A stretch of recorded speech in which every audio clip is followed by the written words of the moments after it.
Good morning and welcome to the Mike Graham Show. I'm Mike Graham and this, of course, is the Mike Graham Show, and there is the sign. It's the wrong colour though, isn't it? Should we change the colour? Yeah, go on. Because it shouldn't really be. We made it red yesterday. Yeah, that's nice. How's that? That's good, isn't it? We made it red yesterday for England, and it was obviously a lucky charm because all over the front pages this morning, pictures of Harry Kane. Harry's Houdini act. Harry Kane celebrates the first goal of two as England came from behind to beat the Democratic Republic of Congo, or Dr. Congo, as Mark Littlewood calls him. In fact, Mark Littlewood pretty much sums up the mood of the nation this morning, doesn't he? Should we have a look? Check it out. England beat Dr. Congo 2-1. The medic is out. He's finished. He's surgically removed. He's on the slab. He's in the mortuary. He's done. It's over. Mexico, are you watching? Brazil, are you watching? Argentina, France, Spain, are you watching? We put out the mighty Dr. Congo. Come on, England. Brilliant. Mark Littlewood's going to be on the show very shortly because that was one of the great soliloquies that I've seen on the football field and on the football front. Mark, of course, covering the World Cup with his great show every single day at midday, The World Cupper. If you haven't seen it, you've got to go check it out. We'll send you a little link for it later on. But magnificent performance from Mark Littlewood there, and a magnificent performance from Harry Kane. And we'll be talking about that coming up a little bit later on. And when I say soliloquy, I want you to think about something highbrow today, because we're going to go, morning from Brittany, from Suzanne, was that? Yeah. We're going to go a little highbrow today because there's a couple of reasons, actually. And there's the first reason that we should go highbrow every now and again anyway, right? That's the first thing. Second of all, Pooch decided it'd be a good day to celebrate Shakespeare. Because after all, England have won and got themselves into the last 16. They're going to play Mexico in the next round of the World Cup. And so what we'd like to do is celebrate all things English, because why not? I'm going to be doing a meltdown as well on the hypocrisy of certain people like Keir Starmer, who put out a tweet last night saying something like, "It might be coming home," with an England flag as an emoji on his tweet. Now, this is the same Prime Minister who won't fly the England flag over Downing Street, and who is quite happy to say that anyone who flies the England flag is doing it for some kind of right-wing purpose, and it could be racist. So the hypocrisy, first of all, of Starmer doing that tells you something about what the man is like, right? And Pooch, being a very well-read individual and the heart and soul of the literary section of this show, has given me this quote from Macbeth, which is, of course, a Shakespeare play. And this, we decided, sums up Keir Starmer in a way that nothing else really could do. "Life's but a walking shadow, a poor player that struts and frets his hour upon the stage, and then is heard no more. It is a tale told by an idiot, full of sound and fury, signifying nothing." Now, if that doesn't make you think of Keir Starmer, I don't know what does. But that tells you an awful lot, does it not, about what is wrong with the way that our political system works. Because, for example, Al Khan's one of these guys that everybody goes, "Oh, he's such an authentic figure. You know, he knows a thing or two about the armed forces because he was in them," right? Al Khan's actually put out a tweet last night saying, "It's coming home." Al Khan's isn't English, he's Scottish. And even the Scots, God bless them, they might wish England well, but they don't support England because that's not what you do in football. So I think it's time we reclaimed football for the general public and don't let the politicians get away with it. That's more Shakespeare. More, Andy, to be or not to be a knob. Very good. The knob of the North will be making an appearance later because the other thing that's happened overnight is that Keir Starmer's defence plan, right, has tripled the black hole that he created. It started out at 5 billion. Then it went to 7.5 billion, and now it's 15 billion. The black hole that he's basically handing to Andy Burnham to say, "Yeah, now you can have a go with that, see how you get along." Because they all hate each other, right? They all absolutely detest each other. And so one of the funny things that's happened is that I've worked out precisely what it is that they're doing, right? Because I keep asking the question, how is it possible for Keir Starmer to go on and on about how something is fully costed, as he said his defence plan was, only to discover that they don't know how they're paying for it? And I've worked out how they're doing it, right? But here's how they're doing it, because they use the phrase fully costed, which does not mean fully funded. So what they're actually telling you is that we've looked at it and we've worked out how much it's going to cost, and therefore it's fully costed, right? It's a bit like you walking into a shop and seeing a bag of apples and they cost £1. I mean, I don't know how much a bag of apples would cost. Say it costs £2. And they go, I'm going to buy those apples for £2. I know exactly how much they cost because it says so on the packet, £2. That means they know how much it costs. What it doesn't mean is that I've got £2 in my pocket to buy them. So they go into a shop with no money and they go and point to the apples and they go, that's fully costed, £2. And then somebody goes, have you got any money? No, I actually haven't got any money. The other reason, of course, we're doing Shakespeare is because woke Othello, there's a new version of it out now, if you like, is now a lesbian. So, of course, Othello, generally speaking, in the parlance of Shakespeare, was not a woman. Shakespeare's Othello was a man. But he has now been transformed into a lesbian eco-warrior for a new woke production to be staged at Stratford-upon-Avon's, in Stratford-upon-Avon, the Bard's birthplace. We'll get into that in a little while. Have we got the? We got the. Yeah, but we've got one here. The poll. I didn't vote because Henry V wasn't listed. Says steady number. Why wasn't Henry V listed, Pooch? Yeah, just I love Henry V. I knew it would win, so I wanted something that. There you go. More choice. So we didn't want to put Henry V in because he might have won it. So the poll's already skewed. Don't worry about it. Who doesn't vote in a poll because they don't like it? No, I know. What's the matter with them? Here we go. Got another. Another pedant? No. Thou sodden-witted lord, thou hast no more brain than I have in mine elbows. Troilus and Cressida. Nice. That's a nice one. It's a bit obscure. Very good. I like it. I'm liking this vibe. Yeah, it's good, isn't it? Richard III reminds me of Rachel from Accounts, but Macbeth I studied at school in English literature. I did as well. There she is, Richard III. What did you My say? horse, comparison my horse. Richard III reminds me of Rachel from Accounts. Studied Macbeth. You did Macbeth. I did Macbeth, yeah. Did you? Yeah. That's why I always, it's the one sort of Shakespeare play that I kind of know. Super chat from Snides, Harry Kane eats spaghetti with his hands. What does that mean? Can someone work out the Sun headline? Oh yeah, the Sun headline, by the way. Have a look at this. Kong Few. Kong Few. Hold it up, Mike. Sorry. There it is. Kong Few. I don't know what it means. Is it meant to be funny? Is it meant to be a play on words? It's obviously meant to be a play on words. See if you read it, it makes any sense. No. Two-goal hero Harry Kane roars with relief last night as he fires England into the final 16 of the World Cup. Oh no, Mike. What? Look. Mike, love your show, but don't you think you should assume that people are going to keep tuned in waiting for you to arrive late? 1 minute. Don't think you should assume. We started the show at 1 minute past 7. Yeah. I'm thinking of putting news at 7 o'clock, right? And then we wouldn't start till about 3 minutes past 7. How would that be? How would that feel? 60 seconds is not very long, is it? What can you do in 60 seconds? Don't answer that. Read a bit of Shakespeare. Read a bit of Shakespeare. Maybe the Shakespeare play should have been called Othello. Very good. I like that, Peter. Thank you very much indeed. Yes, Mike, same age, and I did Macbeth. There you go. See, we were all in the same curriculum class. That's what we did. My favourite Shakespeare play is Twelfth Night, but I voted for Macbeth, says Moira. Also good. We all did a bit of Shakespeare. I guess everybody's done a bit. So I didn't realise this would be so popular. I hate Shakespeare. We went to the Shakespeare Theatre in that there London with the school. I hated it. Well, now whenever you go to the Globe Theatre, for example, we don't care if he's late, says Luke. Well, I sometimes end late as well. You know, I think people could say, absolutely, we get 3 hours out of me because I'll sometimes not hand over till just after 10. Time hath my lord a wallet at his back, wherein he puts arms for oblivion. Loving it. Fraser Sutherland. I don't know why I'm reading it like Ian McKellen. It's one of those things you do, isn't it? As soon as you see Shakespeare, you start to get into kind of Shakespeare voice. Much ado about nothing, sums up Starmer, says Nigel. Yep, very good. Have we got Russell Quirk, by the way? No. Hey? Oh, sorry, I didn't press my button. Tell them about our system we've got.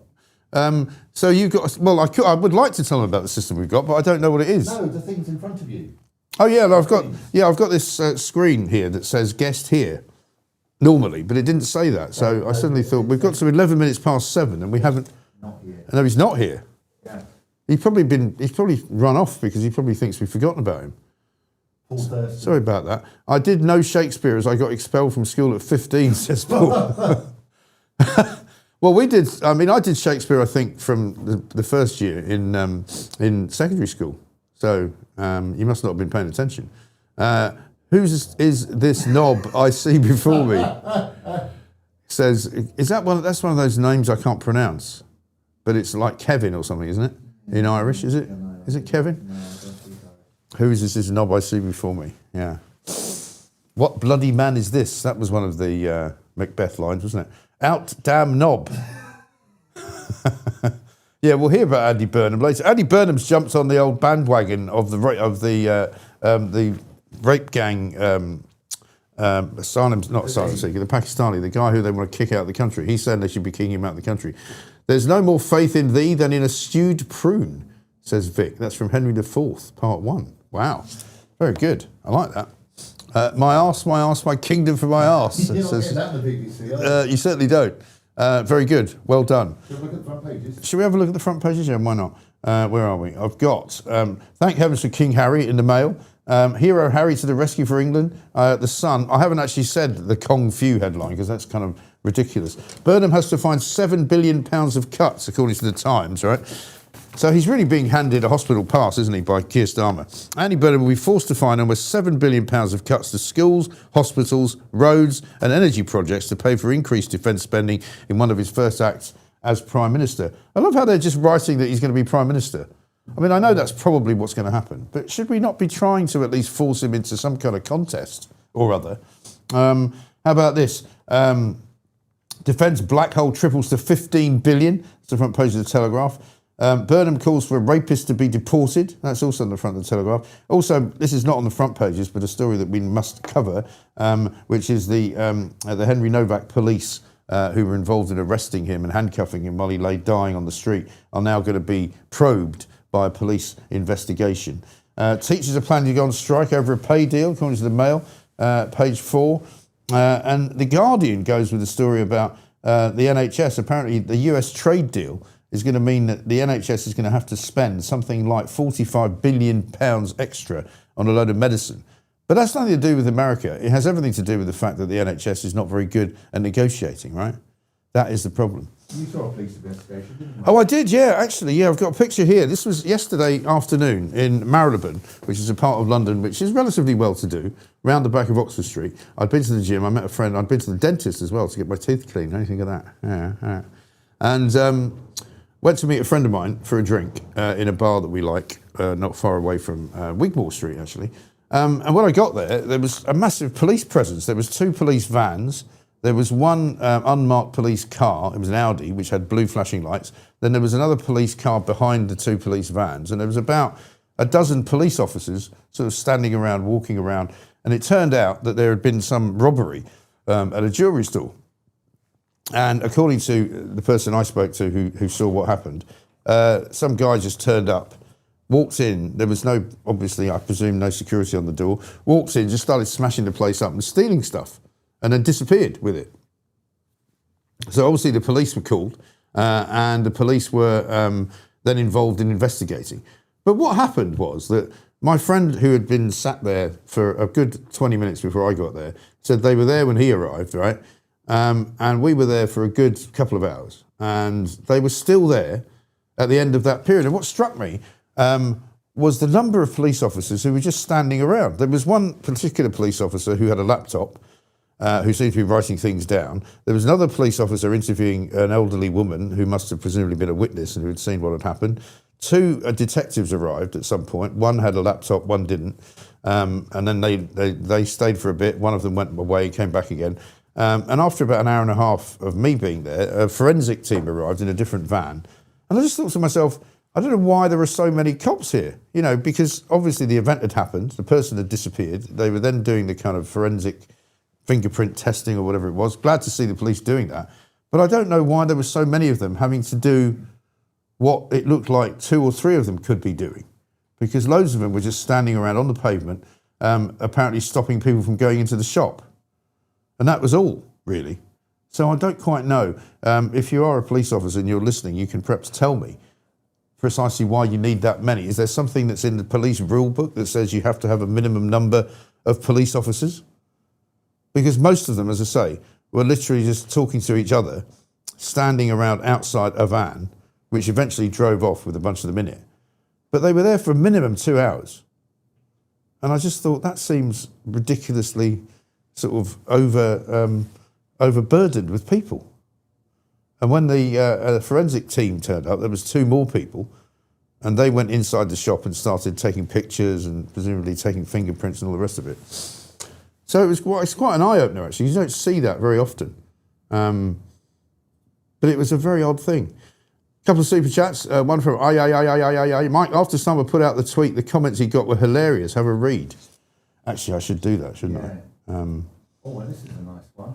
I'm loving this Shakespeare. The Shakespeare stuff is good, isn't it? Dr. Max. Oh, full of scorpions is my mind. That's from Macbeth as well. Very good. Yeah, so here's the... Lucy Connolly, funnily enough, has commented on the Keir Starmer tweet. She's coming in later. Or not coming in, but she's coming on the show because her book is out today. So we're going to be talking to her. And she says, the audacity of you with your far-right flag. Brilliant. Sandy says, flying the English flag, bit of a far-right thug, are you? It's a year in the slammer for that sunshine. Brilliant. And Carl says, I just read that with your voice in my head. Thanks for the laughs. Bob Seeley, former Tory MP for the Isle of Wight. Well, you're certainly not coming home. House Music Lad says, this sums up our Home Secretary for England. Where's her tweet to congratulate England's win today? Nothing. Remove her immediately from our government. I mean, you know, it is interesting, isn't it? Christopher says, careful, you could get locked up for posting that flag. And Marcus, that's a very divisive flag you put at the end of your post. I'd remove it if I were you. Apparently it makes your main voter base feel very unsafe. According to Check's notes, you. I mean, he really can't win for losing, can he? That's the trouble with poor old Keir Starmer. I mean, I say poor old Keir Starmer. I started to get a bit wound up yesterday, actually, Pooch, because, you know, on a Wednesday now I do a little walking and talking video in which I talk about what happened at Prime Minister's Questions. We've got some clips, I think, that we can look at from there. Because I thought to myself yesterday, as I was walking around the back of Selfridges, what on earth is Keir Starmer doing, still holding Prime Minister's Questions? He's not Prime Minister anymore. No. You know, he should surely hand it over to the current deputy, who is David Lammy, all right? Which would be very funny anyway. But, you know, I sort of object to the fact that he's still calling himself the Prime Minister. He resigned a week ago Monday, right? Should we have a look at what he said yesterday? Number 6. This is on what he said that the Labour government under him has done.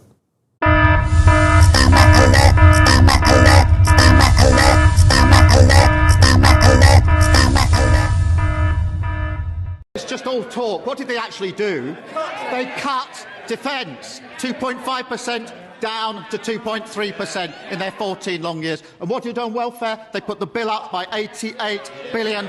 So no lectures from them. They failed in the first duty of government. And they won't defend their record, will they? They won't stand here and defend it because they know never do they stand here and defend their record because they can't. 14 years of failure. They don't get up and apologise, which is what they should do, because they would admit what we all know how much they failed.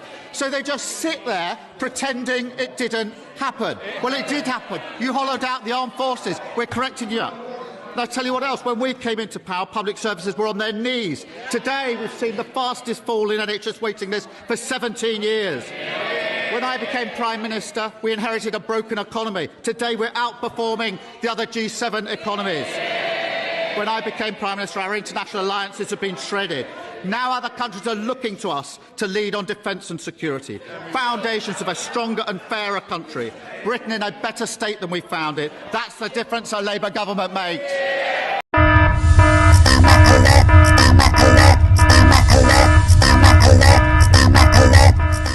I mean, you know, somebody suggested the other day, actually, on Substack, that we should have the music from Andy Pandy every time Andy Burnham shows up. But of course, he doesn't show up very much, does he? What a knob Starmer is, says Swordfish. Yeah, absolutely right. And again, trotting out all the same old cobblers, you know, NHS waiting list lowest for 17 years. No, they're just taking people's names off them. You know, the economy in better shape than it was when we came in. No, it's not. We had a story yesterday saying that British families are the worst off globally and have lost more money than any families in any other countries in the world, right? Never mind in sort of what you might call the developed world. This is anywhere in the world. Lee Anderson had his day yesterday. He had a question that he was able to put to the Prime Minister. But have a look at how disingenuous Keir Starmer is. First of all, the question from Lee Anderson, which is number 4. 4 workers, including 2 nurses, were kicked out of their HMO, and Serco put 4 illegal migrants in this HMO. One of these illegal migrants was a Pakistani national. He went on to rape a young girl, a vulnerable young girl, on a park in Ashfield. He's now doing 14 years in prison. This was a monster allowed into this country by this awful government. But if a Prime Minister is really serious about protecting young women and girls, does he agree with me and Reform UK that every single illegal migrant coming to this country should be detained, not allowed to claim asylum and then deported? Prime Minister. Mr. Speaker, I'm very proud of the fact that after net migration reached almost 1 million under the party opposite, we brought it down by 82%. On the asylum system, which he references, now asylum decisions are made at record levels, the backlog is down, removals are up 41%, and we're closing asylum hotels. They lost control of our borders. Now small boat crossings are coming down, and we deported 70,000 people with no right to be here. He likes to ask questions. He should be asking some questions of the leader of his party sitting next to him. He received £5 million in crypto from a crypto billionaire and then privately lobbied the Bank of England on digital currencies. So did their leader carry out lobbying paid? Why did he keep his £5 million gift secret? And are they happy with their leader earning £20,000 an hour flogging gold bullion? They need to ask the questions across their benches, but they never do.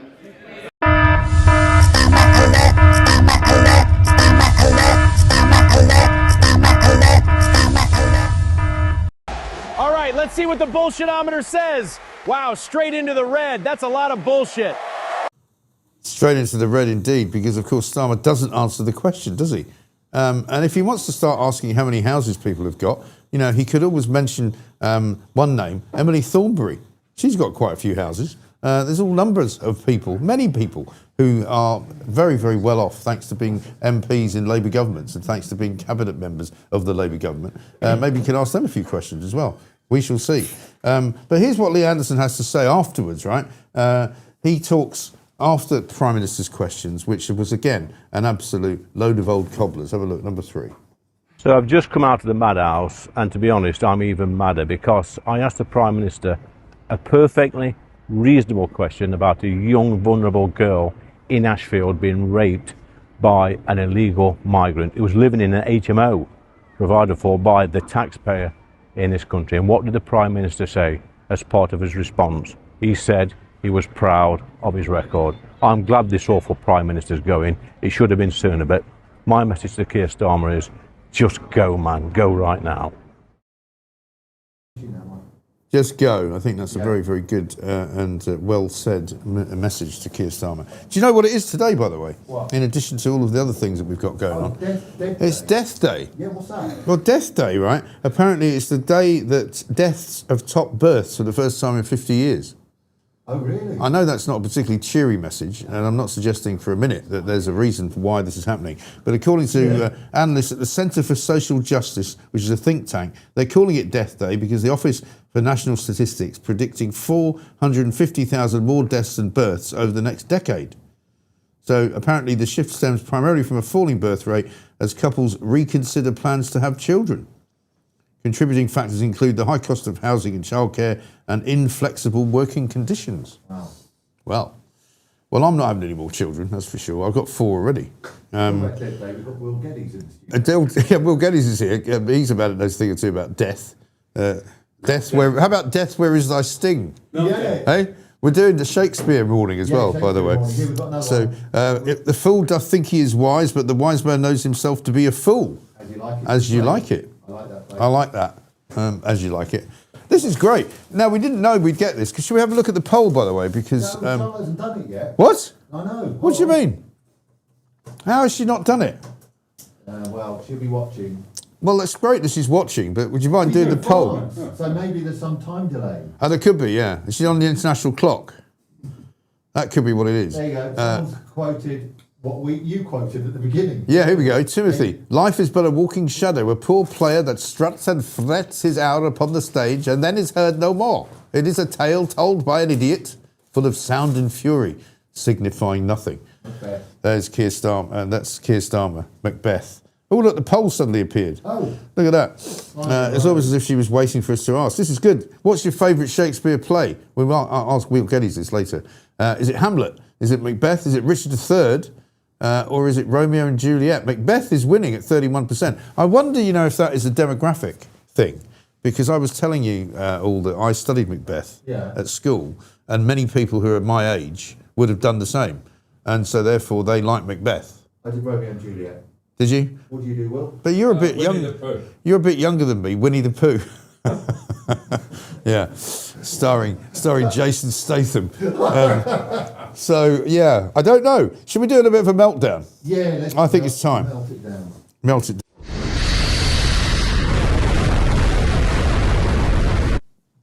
So the World Cup, right? As signified by the world, people are getting very excited about it. When it started, I have to say, I wasn't a great enthusiast. I thought to myself, one, I don't like FIFA. They seem to me to be a sort of grubby, rather nasty organisation that sort of kowtows to the Qataris, kowtows to the Russians, is now kowtowing to the big payers of America, Canada and Mexico. They're talking about having, in the future, World Cup shared between two countries or three countries. I think Spain and Portugal are going to get it. Saudi Arabia is going to get it. I'm never keen, and as I've said to you before, on the sort of rah-rah England stuff that people get carried away with, particularly in the press in this country. But I have to say, some of the games that I've watched have been brilliant. And last night, you can't take it away from England. You can't take it away from Harry Kane. The drama, going 1-0 down to Dr. Congo, as we like to call them, it was horrific. And at one point, I thought to myself, that's it, it's all over. And whether you like England or not, whether you like Harry Kane or not, the second goal he scored was quite magnificent. However, I would like to add one particular rejoinder to that. I can't stand the hypocrisy of these politicians. As I've said before, Keir Starmer tweeting out, it might be coming home. He's still got it as his top of his Twitter account. And then he has the audacity to put an England flag emoji on his tweet. This is the same Prime Minister who has previously said that people who wave the England flag are far-right thugs. He's previously said that people shouldn't try to divide the country by waving an England flag. The same Prime Minister that presides over Oxfordshire Council, because he does, even though he's not involved in Oxfordshire Council, he is still the Prime Minister of this country and he could overrule them. They've actually banned people from flying the England flag in England during an England World Cup campaign. And they're not alone. Cambridge have done the same. So Keir Starmer's a hypocrite, isn't he? You know that. Al Khan's one of the people that people suggest is a possible contender, albeit a long shot, to be the next Prime Minister, who is Scottish. He also put out a tweet that said, it's coming home. Well, it's not coming home to you, mate. You're not from England. You're from Scotland. So I'm afraid you've got that one rather wrong. And quite a lot of his fellow Scots were incredulous. And they said, what on earth are you thinking? But football is for real football fans at the end of the day. It's not for, the cognoscenti. It's not for politicians. It's not for people who don't know anything about it. It's for people who actually really, really enjoy it. And the world is a better place this morning because England won. Imagine if you'd woken up to England losing. The economy's going to be booming. There's going to be another big game coming up in the middle of it's albeit in the middle of the night. I think it's a 1 o'clock in the morning kickoff against Mexico in the early hours of Monday morning. Monday will be a dead zone because people will stay up till 3, 4 o'clock watching it. And that'll be good for the country as well. But if you want to know how to celebrate England winning a football match and getting into the last 16 of the World Cup, have a look at this. It's Mark Littlewood. England beat Dr. Congo 2-1. The medic is out. He's finished. He's surgically removed. He's on the slab. He's in the mortuary. He's done. It's over. Mexico, are you watching? Brazil, are you watching? Argentina, France, Spain, are you watching? We put out the mighty Dr. Congo. Come on, England.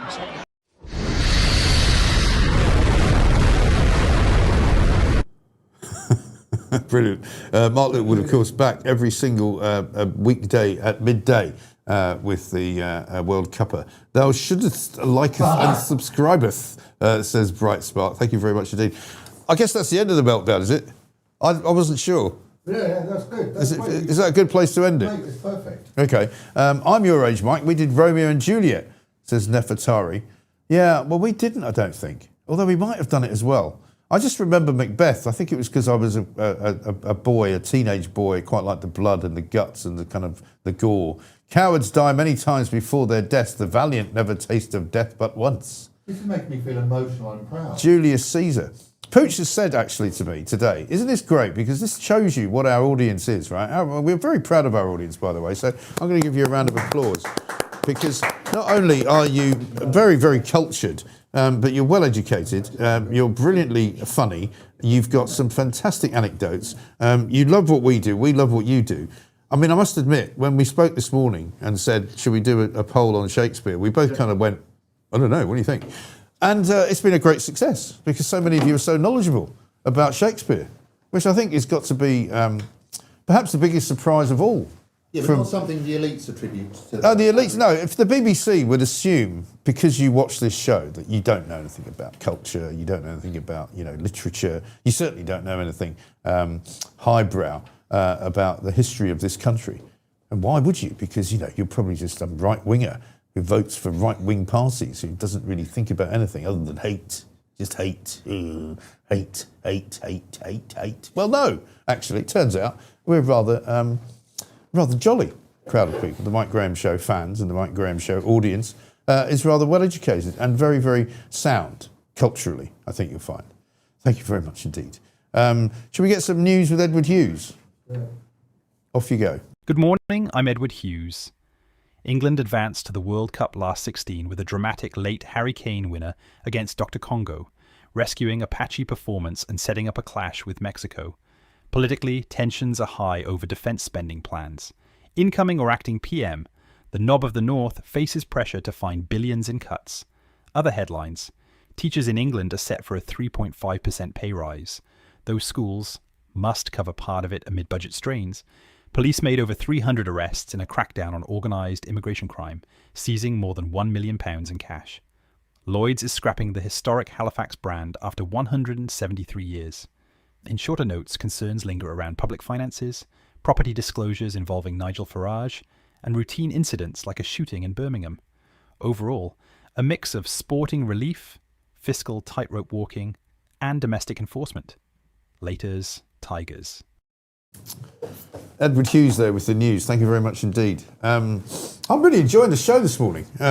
It's 7:35 and I'm about to enjoy it even more because Will Geddes has just shown up. Mr. Culture himself. Mr. Culture himself, the man that we look to for guidance on all matters to do with English literature. Or Death Day. I mean, funnily enough, Andy Burnham Yeah. actually is an English literature scholar because he went and studied English literature in Cambridge University because that's what all, young lads from North do. Up north. He's got a couple of Lowry paintings in his basement, but he went... Matchstick Men.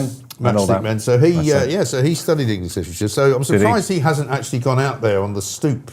And actually, I haven't checked what he said about the England game. Let's have a look, because we should really check that out, shouldn't we? I'm sure there are pearls of wisdom from the knob of the North. He's an Everton fan, apparently, isn't he? Is he? Yeah. Oh, well. Yeah, so which is why it's so bizarre that he claims to be a sort of Mancunian man. Andy Burnham, here we go. What's he done? What nonsense is he gibbering on about today? Oh my goodness me, he hasn't commented on it. Oof. No. Oof. Oh dear. Oh dear. Oh my goodness me. So it's a sad state of affairs Andy for the Burnham, new Prime Minister. The man who wants to be Prime Minister of the United Kingdom of Great Britain and Northern Ireland has not commented on England winning the round of 32. That's not good, is it? Beating Dr. Congo. I wonder why. That's quite weird, isn't it? Well, do you like this quote? He's dropped a ball there. Read that one. Right. Cowards died many times before their deaths. The valiant never taste of death but once. From Julius Caesar. That's a good one. We like that. That is a good one. We like that. I'm a Hamlet fan, personally, Mike. Are you? I am. There are so many good quotes from Hamlet. Yeah. There you go. I smoked Hamlet at school. So. So did I. Do you know, I didn't actually smoke Hamlet at school. I think I smoked Gitane when I was at school. Oh, of course you did. But, Filterless, no doubt. But the one time I did smoke Hamlet was when I tried to give up smoking cigarettes one time when I was working at the Mirror. And you could still smoke in the bar in those days. Oh, yeah, I remember And I went those and days. bought you could buy those tins, couldn't you? Yeah. Of Hamlets. And I think there was 6 in it. and I smoked all 6 Yeah. during In lunch. one sitting? Yeah. I'm proud of you. and I'm I not didn't feel even. I'm very not well. disappointed. I'm proud And of people you. were like, "You're not supposed to do that. You're supposed to have like 1," because I'm like, 20 fags. You could have got a little bit of duct tape and just tie them all together. Yeah, I could have done. There you go. What's your could've favourite Hamlet advert? Oh God, I don't remember. I like but they the were all guy good, in weren't the. they? I like the guy in the bunker, the golfer. Oh yeah. So when he's in the, and he just because I used to do that. You'd be in Yeah. the bunker, you're trying to get the ball out of the bunker, and you just keep coming back in. Yeah. You just wouldn't quite get But it it out was of the hole. such a great series of ads, wasn't it? Fantastic. I mean, a Hamlet moment. And it had that Jacques, what was his name? The music they used. Doom, doom. I know, it's Mark. Air and G-string. Air on a G-string. That's Yeah. right. Do you know what I found out yesterday? What?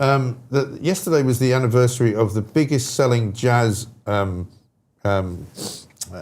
composition of all time. Kind of Blue, Miles Davis. No, it was the Dave Brubeck. Oh yeah, Take band. 5. Take five, Take Five. yeah. And Yeah. it was apparently released however many years ago yesterday. It's a great track. It is fantastic. It's a great track. I mean, we're in jazz now as well as Shakespeare. Oh, I'm a big jazz fan. Same here, Will. Oh, there you go, Pooch. Off to the Jazz Cafe one evening. They'll We'll probably, have to get probably demonetise us now for me singing that song. So here's another reason why we're talking about Shakespeare as well this morning. Peace in the Sun, page Oh, for 9. God's Bard sake. shot Othello is not a fella.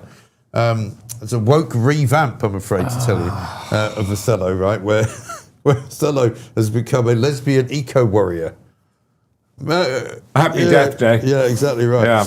Yeah. The new production to be staged in the Bard's Stratford-upon-Avon birthplace has the female Othello falling for a young Desdemona. Oh, for right? God's And it sake. stars a Holby City actress, Sharon D. Clarke, in the lead role. I don't You get think it. Shakespeare would be rolling his grave, wouldn't he? Yeah, I don't get it. I don't It get it. promises Why, to why do they feel they have to I do this, know. Mike? Why? I mean, don't who are know. they? Who Well, are they satisfying? I with this? presume they will say we're trying to do what all educators try to do, which is trying to reach a larger audience. But it's not a larger. It's a minority audience. It is, isn't it? It is. It promises to tackle racism and misogyny with a story of an unsanctioned marriage perilously crossing boundaries of race, sex, and status, allowing jealousy, suspicion, and malign intent to close in.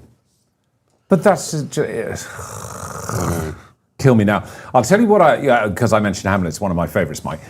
I compel any of the viewers and the listeners to go and seek out is probably one of the best. I've always gone to see Hamlet with various different people like Jonathan Pryce, but one of the best ones I ever saw was the film with Mel Gibson as Hamlet. Really? Have you ever seen it? I haven't seen it's that, no. really, Is it? really good. Wow. And Mel Gibson really shows his acting chops in there. Does he? Yeah. Okay, that's not an unusual one. Yeah. This is the latest project to get a modern gender swap, it says here. Queen Elizabeth I is to be transgender in a new ITV drama called Majesty. I mean, why do they bother? BBC's 2000 Scots drama Monarch of the Glen is coming back, apparently. Monarch of the Glen. I never Yeah. watched it in the first place. I remember that. I used to watch that. It's coming back to Channel 5, but this time with a female lawyer replacing Archie MacDonald. Why? I know. Why? I know. Why? And an ITV crime drama, Dalziel and Pascoe, is also being revived after 19 years Yeah. with Kerry Godliman and Nina Singh instead of Warren Clark and Colin Buchanan. So 2 women instead of 2 men, is that right? I don't know. Well, what I would be interested in is a remake of Predator with a transgender cast. Yeah. Well, they all die. But hey, do. Anyway, moving on. Now, I've got a police question for you. 'Cause Yeah, I go don't know for if it. you were able to hear me. Yeah, I was describing listening about your earlier. mate in the jewellery shop. Yeah. Yeah. I mean, why are there so many cops at a scene like that? Probably a really good coffee shop nearby. Well, there was but there's a very nice wine bar. But they were all just standing around. The thing that struck me was that, I'm. All right, do you want my positive and my negative? I'll give you. in a which minute. one? So the point is that I'm all for the police. I support the police. I like to see them doing good work. And I thought to myself, well, at least they're here, because a lot of people say the police don't ever show up. Yeah. And here they come now, coming after me. nice. That's it. Sorry, this is Mike. like a great background, isn't it? Everything's working well today. We've got our own soundtrack. But the thing that struck me was that the van was there. They had the woman with the laptop. Yeah, who was in taking uniform. statements. In uniform. No, she was just writing things into the laptop. She Okay. wasn't talking to anyone. All right. But the sort of 4 or 5 other officers were standing around behind her, seemingly not really doing anything. Yeah. So Well, okay, so on a positive point, that was probably being used as a forming up point. So if the robbery had just taken place and the perpetrators had got away, Yeah. that puts That them in a was the more sense that central I had. position to Yeah. potentially then deploy off in a direction that someone may witness or someone might say, or where was this again? Where in town? Just around the back of Wigmore Street, Marylebone Lane. Okay, so there's not a great deal of street CCTV around there. If it was in the City of London, there would be. Yeah, that's not surprising because huge it's quite a wealthy area. It is, right? Yeah, that Marylebone area. There's quite a lot of private security people around there as well. Yeah, they don't care unless they're getting paid by the people they're protecting. No, true. So what I could see was there was the guy who seemed to be in charge. He was in plain clothes. He was talking to people across the street. Yeah. There was another woman sitting down at the wine bar table where I was sitting, being interviewed by a police officer, who's obviously been some kind of witness. And then 2 detectives arrived in another car. But it was sort of mob-handed. At one point we counted about 12 individuals. To be honest, they should have been out. You basically look at the 4 points of the compass. I mean, if it was my team, but it wasn't, you deploy pockets of people in different points of the compass. Right. So if you get any witness reports or you get any information from people who say it's this description of vehicle, description of individual, then at least they're closer to potentially what's happening, or they can close in on your position if it's between the place of the incident and where you're located. Right. But to just stand around for a significant amount of time doing naff all, yeah, it's a waste of police resources. I would have thought so. Yeah. And then the forensic van turned up. One of your copper pundits will probably give you a far better. Yeah. About an hour and a half in, the forensic van turned up and these 2 people got out of it. And then they went into the shop and started nice because they do the same thing with our burglaries as well. Yeah, right. Yeah. So I don't know what it was all about, but certainly the guy who saw what happened, who was one of the waiters, said to me, some bro turned up, these are his words, some bro turned up, went in the shop and just started smashing it up and nicking stuff. And disappeared off with it. That goes on all the time, Mike. Goes on so much in London, so much. I mean, we all know that. But it's not just London, all over the country. Even in Manchester. Yeah, where I stop in the morning to get the papers from a local petrol station, they now lock the door because they had an attack from a couple of homeless people apparently recently who came in and just started ransacking the place. Oh, really? Yeah. And there's this one guy in there who happens to be, he's an Indian guy. I've got to know him quite well over the last 4 or 5 months. Sells me the papers every morning, same amount of money every day, £5.70 every day.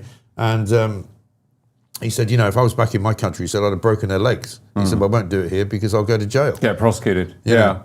But back in India, it's amazing they wouldn't put up with it. It's amazing how fearful people seem to be now about engaging and getting involved in a situation. It's funny, there was a post on social media the other day of this guy, we can only presume to be a migrant, who was harassing this woman who was obviously drunk. It was like early doors in the morning, like 4 or 5 o'clock in the morning, and was trying to drag her off to wherever. Oh, really? And I put a pretty innocent comment basically saying, come on, men, we need to step up and protect our women and girls. Yeah.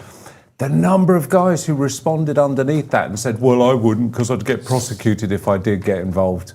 Really? Yeah. Frightening amount. Yeah. It was really quite saddening. Yeah. Well, I mean, I don't know if you saw that video footage the other day of the woman who was trying to come up the stairs yes, at a train I did. station. Yeah. And there was a lot of men there who didn't seem to be doing anything at all about this absolute scrote. Disgusting. Who wouldn't get out of the way so that she could walk up the stairs. I mean, he was obviously having problems going down the stairs. I would have helped him. Yeah. Well, he said no. He said he was sitting there. Oh, sorry, I see what you mean. I missed your banter there. But yeah, I would have done the same. I mean, I remember being on a tube once, and there was this really odd-looking guy, and I sort of clocked him. And he was obviously a migrant of some kind or other, and he was kind of frothing at the mouth a little bit. Yeah. And he followed this girl up the escalator, and I was standing behind him, and he kind of went to grab her, and she sort of turned around and tried to push him away, and I just grabbed him by the back of his coat and chucked him down the escalator. Nice one. And he went down the bottom and didn't get up. So I was like, good. Oh dear. And you got away quickly. I got away. Changed your identity the moment you got out. I mean, he was quite skinny, so I wasn't bothered about it. But people should do that more often. Of course they should. I'm not encouraging people to be violent. Obviously, that would be irresponsible. Oh, I watched Citizen Vigilante last night. Yeah. I'm on fire. Yeah, right. It is. But I mean, the point is, in the end, if you allow the streets to be taken over by the bad guys, then eventually they'll come for you. Absolutely, but also the thing is, we got to remember a lot of these people are counting on other people's cowardice or their fear or their concern about causing a scene or drawing attention to themselves. Yeah, and the problem is that these scumbags wouldn't do what they would do if they knew men would get involved. Yeah. So the one thing that, when I've Or if done... they thought they might risk some kind of injury or Yeah, harm. absolutely. Or, some guy's going to say, we're going to sort this out unless you back off. But the one thing I've always advised to women who travel on the tube or are out in the street or even in a bar or wherever and they want assistance, is to basically, rather than just shout, help me, help me, help me, which leaves it very anonymous, is to actually direct it at someone specific. Now, I'd be going, you in the pink tie, please help me. Yeah. Now, that breaks the seal Yeah. of guys thinking, what do I do? Do I get involved? Yeah. Da, da, da, da, da. Right. And even though you may be thinking, oh God, I wish she hadn't pointed Right. me out, Right. you feel now obligated to get involved. So Yes. one of the best things is, because I've seen this where someone is being assaulted or someone's being harassed, and you have all these guys there sat there, and you can see the brain just going, brrr, what do I do now? Right. If you make it directed to a specific individual, even if it's not that individual that helps you, it will gear and motivate the other guys Right. who are around to get I involved. suppose there is something to it, isn't there? Because if you are looking at a scene, you don't know necessarily, for example, What if the a personal woman, situation is, Yeah, it could be a woman being harassed by a boyfriend. Yeah. It could be something like a domestic thing going on. Got a good And tip for that as and well. in which case, sometimes people say you get involved in something like that, and then they both end up fighting you, because actually they're like, just leave us alone. This does remind me of a situation many years ago where there was this guy who was giving this girl a bit of a hiding in a pub, and I got involved and dragged this guy off. And the next thing was she was on my back, battering the back of my head. Yeah, I know. So I guess, as you say, if somebody is actually asking you to get involved, then that's a better way. Well, you feel obligated, but also it really does break the seal for clarifies everybody it a else, bit, doesn't it? Yeah. By the way, I was just going to do something because I've been asked by a couple of people whether Ziggy here seems to be lying down drunk. Oh no! So I'm going to fix him up there. Right. Right, there you go. Yeah. We've got, I don't know, I've had a production meeting. We've got a new feature. Oh yeah. Have a look on screen. Oh yeah. New feature on the Mike Graham Show. What fags did you say as a kid? Here we go. I've got those. Love that. Can we have a poll? 98p for 10 Benson, says John. Yeah. How about this? 10 Regal, says Jane. Smoked Sovereign, couldn't afford Benson and Hedges, says Molly. It's great, this, isn't it? Yeah. I mean, it's like old of yesterday's. Royals 22 for 99p when they first started in the 90s. I smoked Embassy or Number 6 when I was at school. Yeah, oh God, I remember those. I think they were probably the first. Take the back of your throat off. Woodbine Park Drive, Capstan Full Strength, Coffin Nail, says Neil. Yeah. And this, all the girls who smoke these. Yeah. Sobrani's, the cocktail one. Also, do you remember when you had the menthols, you had to get consulate, which a lot of people liked. And then if you felt really like a little bit posh for the weekend, you get a packet of San Moritz. Yeah. Oh, yeah. Right? So the green and gold packet. That's it. The and the white, girls love them. Yeah, the San Moritz, but it's amazing now. You don't really see people smoking much now, do you? You know what? I'm old enough. I bet your dad would have told you this. But I remember you could go into a newsagent and you could buy a single cigarette. Oh yeah. Yeah, you could actually go in and buy a single cigarette rather than having to buy a whole packet. There used to be, I mean, I don't know how old this is, but there used to be a time when you'd go into like a casino and there'd be the cigarette girls. Yeah. Who would walk around, not wearing that many clothes, and they'd have a sort of a tray around their neck. And in the cinema. And in the cinema. It was an usher, and you could buy like one cigarette from them. Yeah. 5 Park Drive in a paper bag on the way to school. That's when kids walked to school and learnt how to socialise. This is a great quote. I wasted time and now doth time waste me. Fantastic. Richard II. Nice. That's Starmer. That's nice. I like that one. Do you have a quick look at the poll, see if it's moved at all? Well, it won't have done because Charlotte has done it again. She's in my swimming pool. She's in your swimming pool? Yeah, she loves it. Well, that's great. But what about the poll? We've got Mark Littlewood here. Mark Littlewood's coming in soon. I've got to ask you a defence question. Yes, because we've seen the useless Starmer who came out. I've worked out how they now lie to us by using words which don't actually mean what you think they mean. Right. So you know how he came out and said it's all fully costed, this idea of the defence plan, right? Yeah. The new defence initiative fully costed. What they mean by that is that, yes, they know how much it's going to cost, but what they don't mean is where the money's coming from. So what that's a what they get away surprise. with, right? What a surprise. So they're no longer saying things which, I mean, they know they're misleading us, in other words, right? So it's not funded at all, because it turns out that overnight, number 10 has gone from a £5 billion black hole to a £15 billion black hole. So there's now well done. £15 billion that the poor old Andy, King of the North, is going to have to find. He's going to inherit right? and find. Yeah. Oh, I wonder where he's going to get that from, So they're going to Mike. basically hobble him for the beginning of time when he gets in. And so as soon as he gets in, if he does get in without anybody stopping him, he's going to have no money and he's going to have no ability to do anything. Yeah. And he's going to have to save 15 billion from somewhere. Right? Well, I'll tell you what, how about foreign aid? Cut that off immediately. That should, and also take away the 3 billion to Ukraine. Yeah. That's already starting to take a chunk out of that. But it's kind of ironic, isn't it, that we have managed to defend Ukraine with money that we should be spending on defending Britain. Well, exactly, but also to supporting our coalition partner in the United States, who've said we haven't been making our NATO contribution for the last number of years, and then Keir Starmer saying we will now bring in our 5% and we will actually, make our adequate and our suitable contribution. Yeah. This is evidently again another body that's going to become uncovered now that Starmer's left. I bet you there's going to be plenty more, Mike. Right. Yeah. Yeah. I mean, well, this is a guy who lies for a living. We just saw him lying again yesterday. Prime Minister's questions, talking about how he's cut the waiting list down. He's made Britain more stable. He's made the economy better. All of it is complete and utter rubbish. I don't know how they get away with it. I don't. I really don't know how they have just the gall to actually think, you know what? General public will eat this. Yeah. Just seen an apology from Russell Quirk. Yeah, no. Do you know, he says he overslept. Don't worry about it, Russell. I mean, honestly, it does happen. Do you know what happened to me this morning, right? Go on. How about this? From a technology point of view, I know you're a man after my own heart on the technology front. I woke up, right? Curtains were closed because there was a big moon last night. It was quite bright, so I closed the curtains because otherwise you don't sleep quite so well. And I thought to myself, must be about, 10 to 5. I normally get up at 5 o'clock, alarm goes off. It was a minute past 5, right? No alarm. The alarm had not gone off. And so I picked up the phone. I went, that's a bit weird. Went to where the alarm normally is, and it said, alarm has now been moved to sleep. Right? So you now have to go into an area called sleep, which I didn't ask it to do. Yeah. And put an alarm on, which it took me ages to figure out. And I think I've now set the alarm. That's bizarre because sleep should be on your do not disturb menu. So you've got you can put the sleep on, so basically it cuts off all your calls, which can trigger your alarm as well. But you should still be able to go to the clock. No, but this is not sleep as in, put the phone to sleep. Like hibernate. This is sleep as in track your sleep. Oh, what? In the health section, which I didn't ask it to do. I need to look at your phone later. You've been hacked again. Well, see, look, I've got it. I think I've got it now. So I've got it set for 5 o'clock again. Yeah, there you go. But I ended up having to go into health or some BS in order to fix it. Well, if you're doing your sleep tracking through your health app, but I personally don't use that. I mean, I do.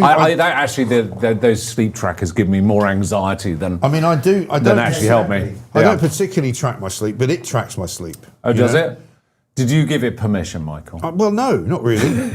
It's doing things on its own now, this phone. I don't know what it's doing. Why is it doing it? I don't want it. Sorry? Lovely super chat. Super chat from I'm Driving Faster says, hello, first time here. Just wanted to say I enjoyed your show. Chris here from the West Coast. Lovely. Very nice. Well, you haven't enjoyed the show yet. It's still going. It's only been going for an hour. We've got another 2 hours to go. Chris, keep in there. Right? He's lost signal, obviously. Don't switch off because it gets even better after this. No offence, obviously. Thanks, Mike. Shall I go now? Yeah. And this is proving to be our most popular feature. Oh, what's this? Oh, I smoked Embassy on number 6 when I was at school. Yeah. I think we did that one from Tony. Oh, yeah, sorry. There's a couple of other ones that I've seen. 1969, 1 number 10 and 3 matches with threepence from the corner shop opposite the junior school. And you could buy them, couldn't you? Nobody cared. Smoked Disc Blur with no filters. They were good. No voice the next day. Yeah. Gauloises and Disc Blur were fantastic. And Gitan, yeah.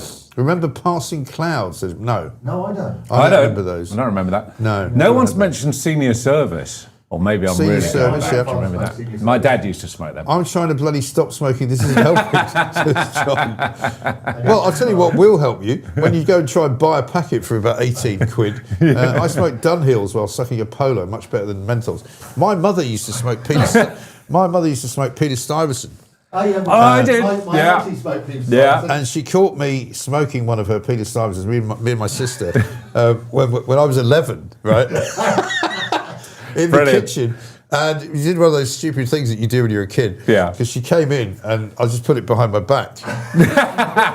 Did she just think you were on fire then? And she's like, "Are you smoking one of my cigarettes?" No.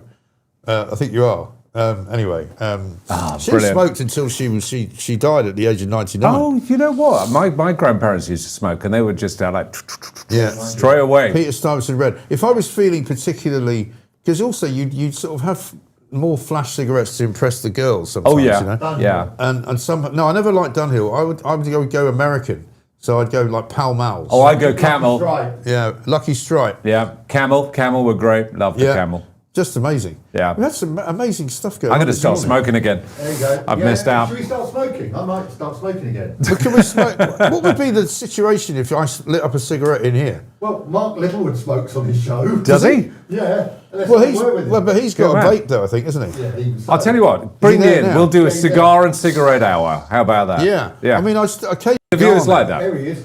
There he is, Mark Littlewood. Very good morning to you, sir. Morning, Mike. How are you? I'm very well indeed. Have you slept at all? No, of course not. No, excellent. Barely slept for 2.5 weeks now with all this football on, but you know, it's the adrenaline is keeping me alive, and the tobacco as well is keeping me awake. So you know, it's not a bad mixture. Are you actually smoking cigarettes then, or are you just vaping? No, it's not actually a vape. It's called a heat not burn product. So it is tobacco. Right. But it doesn't actually combust. It's heated up to just below combustion point. So you get all of the kick of tobacco without combustion. And the theory goes that it's the combustion that's really bad for you in a traditional cigarette.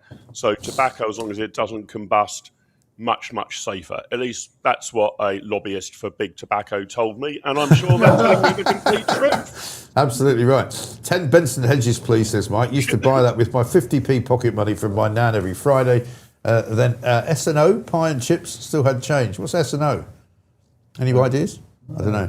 Anyway, listen, let's play Mark's magnificent... well, there's two clips, actually. I don't know if you can play both of them. I've only got one for the moment. We've only got one for the moment. This is his clip. This is the sort of the Norwegian style Mark Littlewood celebrating England's victory. Check it out.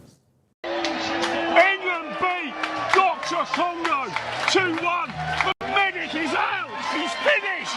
He's surgically removed. He's on the slab. He's in the mortuary. He's done. It's over.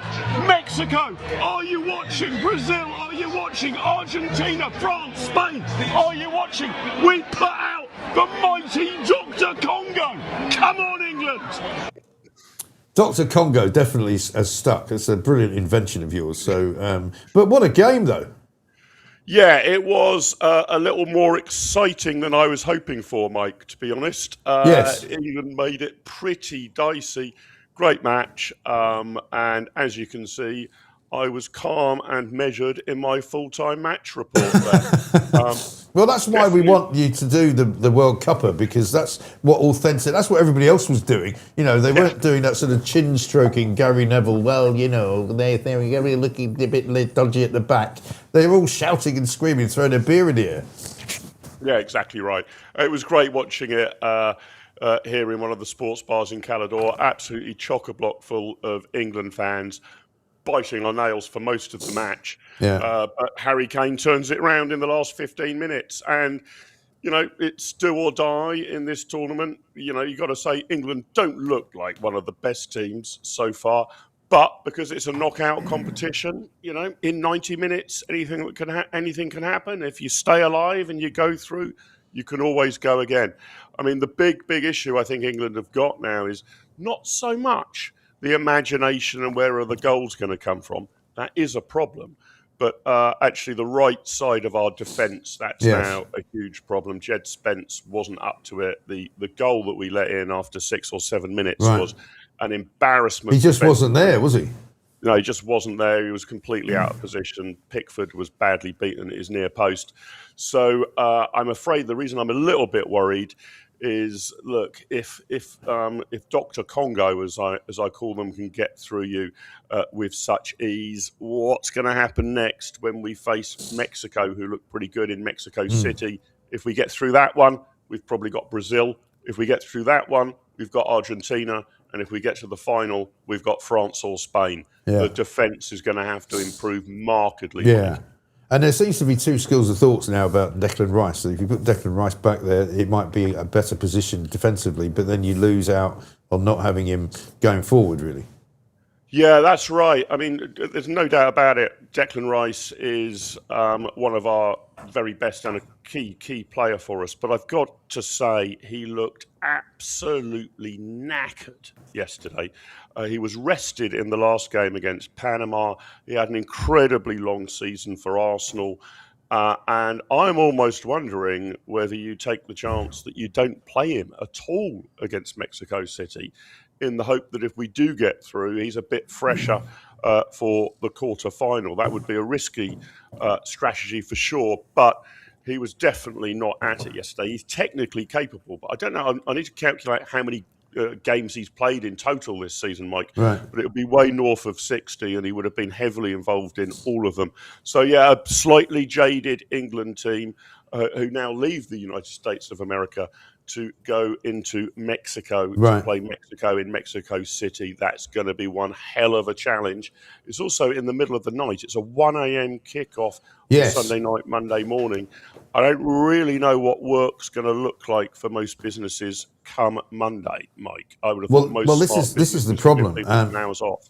Because, I mean, one of the things that I said to Pooch this morning is as much as we're not that enthused about the England, sort of campaign and how people get very, very rah-rah about it, particularly in the media.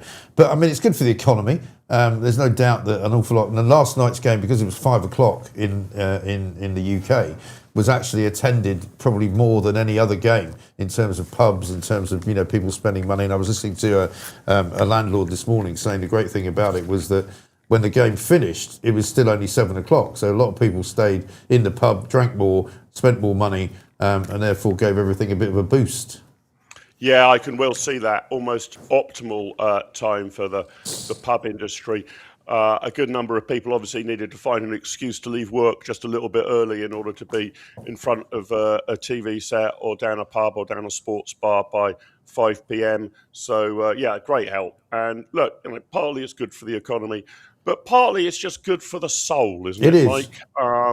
It's just a distraction from, I've been criticising England for being a bit jaded and not up to it, but you can imagine what most people's criticism of the government is, jaded and not up to it. So thank God there's something in our lives that can just distract us from how terrible the day-to-day governing of England and the United Kingdom is. Well, absolutely right, because, I mean, just looking at the arguing yesterday in Prime Minister's questions and Starmer still sitting there as, effectively a dead duck Prime Minister who can't do anything, who shouldn't really even be called Prime Minister anymore, the Andy King of the North, Burnham, who hasn't, by the way, actually even acknowledged England's victory on his Twitter account, despite the fact that he tweets about pretty much everything and anything. He hasn't actually put one out about England yet. But he probably thinks England should relocate from Wembley to Manchester and rename themselves Manchester United or something, doesn't he? Isn't that Manchester the solution to everything? Yes, absolutely right. I wouldn't be surprised. But the other great one is that Starmer and the defence plan and the initiative seems to have gone from a £5 billion black hole on Tuesday to a £15 billion black hole now. So they managed to triple that in 2 days. Yeah, this is pretty extraordinary.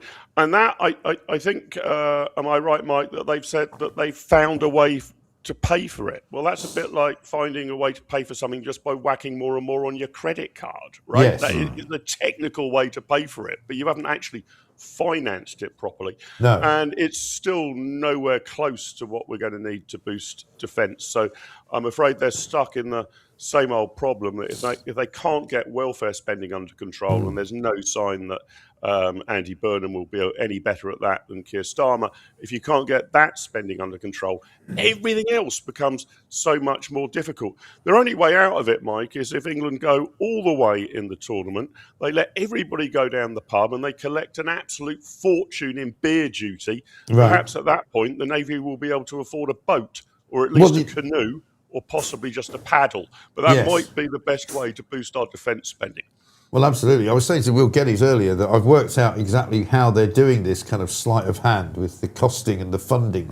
And what they've decided now is that they've worked out the cost of it, but they haven't worked out the funding of it. So when they say it's fully costed, your first impression is that you go, oh, well, that's good then. So they obviously know what they're doing. But actually, all that fully costed means is that you've gone into a shop and you've gone, oh, it costs £2. But I haven't got £2. Yeah, no, exactly right. There's a lovely car showroom down the road here. There's a Lamborghini on sale for £400,000. I had a look at that, Mike. It's fully costed. Yes. I haven't yet got a means of paying for it, but it is fully costed at Yes. 400,000. So yeah, you've got to be devilishly smart on watching their language. These things are costed, they're priced, but it doesn't mean that they're sensibly paid for.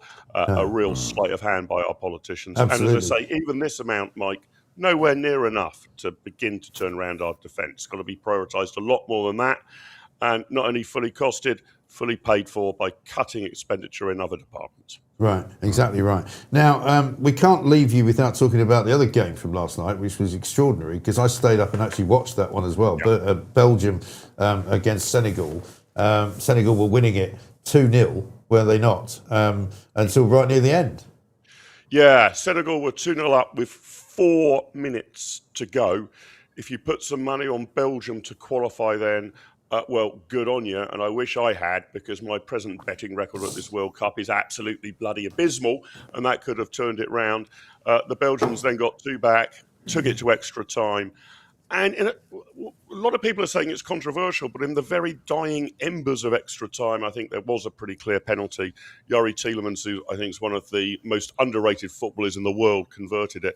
I've got to say, Senegal leave the tournament, I think, with some degree of disgrace. Yeah. For those who follow football as nerdily as I do, they looked like they'd won the African Cup of Nations, the African equivalent of the Euros, but they'd stormed off the pitch for 15 minutes to try and delay the match, and eventually they've been stripped of that trophy. Right. Last night was pretty grim as well. Once Belgium were awarded the penalty, they tried to slow it down. One of the Senegalese players pretended to fall over and be on death's door and Right. terribly injured on the penalty spot to delay the game. So I've got to admit, I will not miss Senegal. That was a truly exciting match. They're even more exciting than the England game. And then later than that, Mike, just in proof that I have no sleep whatsoever, the USA knocked out Bosnia and Herzegovina 2-0. They will play Belgium in the next round. So, yeah, Bosnia and Herzegovina go home. Well done on the USA. They didn't just win. They beat 2 countries, Bosnia and Herzegovina, which I think is sort of loading the dice against them a bit. Very good. You certainly don't look tired. I think you're remarkable. I think whatever elixir of youth you're taking, it's obviously working. Beer. Yeah, beer. There you go. So today, 12 o'clock, we've got the World Cupper, the version after the night before. What have you got for us? Yeah, it's going to be great. So we're going to be dissecting, obviously, the England game, looking through what on earth England need to do next. We're going to be comparing the England fans, who've been pretty damn good in the US so far, actually. I mean, rowdy but well-behaved. You know, there's been no real trouble. It looks like, you know, touch wood, that football hooligans are a thing of the past. But we're going to be comparing them to the Mexican fans, who are probably the hardest core in the world. And working out what England have got to do to stand any chance of winning in Mexico City. If, for example, the Mexico fans get any sniff of the hotel that the England squad will be staying in, they will park their cars out there, hoot their horns all night, organise a rally. So there's a kind of whole load of tactical stuff. We'll also be looking forward to tonight's game. Spain, one of the favourites, are up against Austria. Really tasty game tonight. Do stay up late if you can. Is Portugal versus Croatia. That is one that's really, really balanced. So we'll be arguing about who's going to win that. We got great guests joining us again, and you can check in and see exactly how bad my betting is going, Mike. If there isn't a turnaround now, unfortunately, that fully costed Lamborghini will be well out of my reach and my price range. So I need a turn of really good fortune. We had a lot of praise as well for your guest yesterday. Patrick. Was it Patrick? Patrick Basham, yeah. Who apparently found himself at the bottom of some stairs, speaking sort of up to a camera that looked like he was very, very small indeed. Yeah. Well, you're much more liberal than I am, Mike. You allow your guests to come and go as they please. Right. You've already said that you've forgiven Russell Quirk if he's overslept and he's a bit late. I don't take that risk on my show, Mike. Most of my guests are in a hostage situation, so I know exactly when I can get them on the show. Makes it way easier to plan. There he is. Brilliant. It's a fantastic. And somebody said, "Can we have all the other cast from Anchorman on the show as well?" While you're at it, But brilliant stuff. Fantastic show. Loving it every single day, every day at 12 o'clock. The World Cupper. Mark Littlewood, thank you very much indeed. We'll see you then. Straight after Kelvin McKenzie, of course, who's on from 10 until 12. Mexico City's an interesting place, isn't it? Oh yeah, I've been there a few times. I was going to say, usually for work too. Yeah, and they're going to be playing at high altitude football, which I mean. You'll know better than anyone, I suppose, how that affects the general. Oh my God! It absolutely takes the puff out of you. I remember I've been in a few places of high altitude that I didn't know were high altitude. Right. Good places. Mexico City, Bogota in Colombia, Kabul in Afghanistan, and you go out for a run in the morning as you might normally, and you're like, am I getting really old here, or did I have a big night last night? Yeah. It really, really saps your energy big time. So England will have to try. Cardio better be on its max. Well, they're going to have to try and acclimatise themselves in a couple of days, though, aren't they? Because it's early hours. It's not going to make that much difference. Well, it's late Sunday night for them. So, I mean, if they've gone there today, they've got basically 2-3 days to acclimatise. Yeah. Is that enough? No. Don't think so. Hopefully they've done some altitude training before they went out there. Yeah. There are things you can do to get their cardio absolutely maxed up. Yeah. But still, I mean, you're playing a team that's used to playing in that altitude. It's going to be a challenge, that's for sure. But Mark made a very good point about the fans. They are passionate, to put it mildly. Yeah. So them parking their vehicles outside the hotel if they get wind of where it is, which I'm sure they will, and hooting their horns all night, that is very probable. Funnily enough, when I was in Bosnia during the war, and I was in Split, and I woke up, I was having a sleep, must have been early evening or something, or maybe mid to late evening. And suddenly this racket, and I thought the place was being invaded. I thought, crikey, somebody's come down the hill from Vitesse to take over. And it turned out there'd been a football match between Hajduk Split and Dynamo Zagreb. Yeah. And they were all going around in cars and scooters, honking their horns. It went on for hours. Yeah. And it was just an ordinary league game. Oh, it's insane. Yeah. No, it's insane. They love their footy. People get very carried away. Now, we've got Jessalyn Kane coming up in a short while. Jamie Jenkins is here as well. Maggie Oliver's going to be here. Lucy Connolly's here later on. She's got a new book out. Her first book, of course, about her ordeal at the hands of Keir Starmer, the harmer, the hypocrite, the man who now puts a England flag emoji on a tweet to say that it might be coming home. Absolutely ridiculous. Can we call Mexico Mexico like Turkey is Turkey-y? We can if you want. I mean, we're going to bring back Rosanna Dana from Saturday Night Live, and Nicaragua, and all that sort of thing. Do what you like. It's a free country, more or less. Coming up, let's have some news, shall we, with Edward Hughes. Morning, I'm Edward Hughes. England advanced to the World Cup last 16 with a dramatic late Harry Kane winner against Dr. Congo, rescuing a patchy performance and setting up a clash with Mexico. Politically, tensions are high over defence spending plans. Incoming or acting PM, the knob of the North faces pressure to find billions in cuts. Other headlines: teachers in England are set for a 3.5% pay rise. Those schools must cover part of it amid budget strains. Police made over 300 arrests in a crackdown on organised immigration crime, seizing more than £1 million in cash. Lloyds is scrapping the historic Halifax brand after 173 years. In shorter notes, concerns linger around public finances, property disclosures involving Nigel Farage, and routine incidents like a shooting in Birmingham. Overall, a mix of sporting relief, fiscal tightrope walking, and domestic enforcement. Laters, tigers. Did it? Yeah. Oh, I don't remember There's that. more cigarette action coming in. We've just been talking about John Player Special. And they used to have a Formula One thing, didn't they? Grandad used to smoke Players. The packet had a sailor on it. Yes, I remember that. Yeah. Lambert and Butler, packet used to look like stainless steel. Yes, remember that was silver and black, wasn't it? Oh man, I forgot about these. My aunt smoked Du Maurier. Yes, I remember those. That's from Wilhelmina Graham. No relation. Passing Clouds. I don't remember those at all. No, nor me. Really don't remember that. But I do remember WD and H.O. Wills. Yeah. Because they used to have a factory somewhere. I feel like we used to drive past it. Oh, another one. I'm not quite sure why I know that. Rothmans. Rothmans. Throat killers. Yeah. They really were. Yeah. Amazing, isn't it? And now, of course, whenever you go, because I happen to be in Cyprus, I don't know if you heard about that. You've been away? Yeah, Were I you was away? Yeah, I was away in Cyprus, yeah. You didn't say. And when I got to the airport... 'cause Where were you? I was in Cyprus. Hardly anybody knows that. 555s. 555. Yes. Know those. Yes. I do Yeah, remember but you those. know why 555s? Why? Just lucky numbers for the Chinese. They were a Chinese brand. Oh, really? Yeah. I didn't know that. Yeah. So I went into the duty because I got to the airport thinking, Where was this? in Cyprus. Well, why were you out there? Dad smoked Navy Cut, remember those?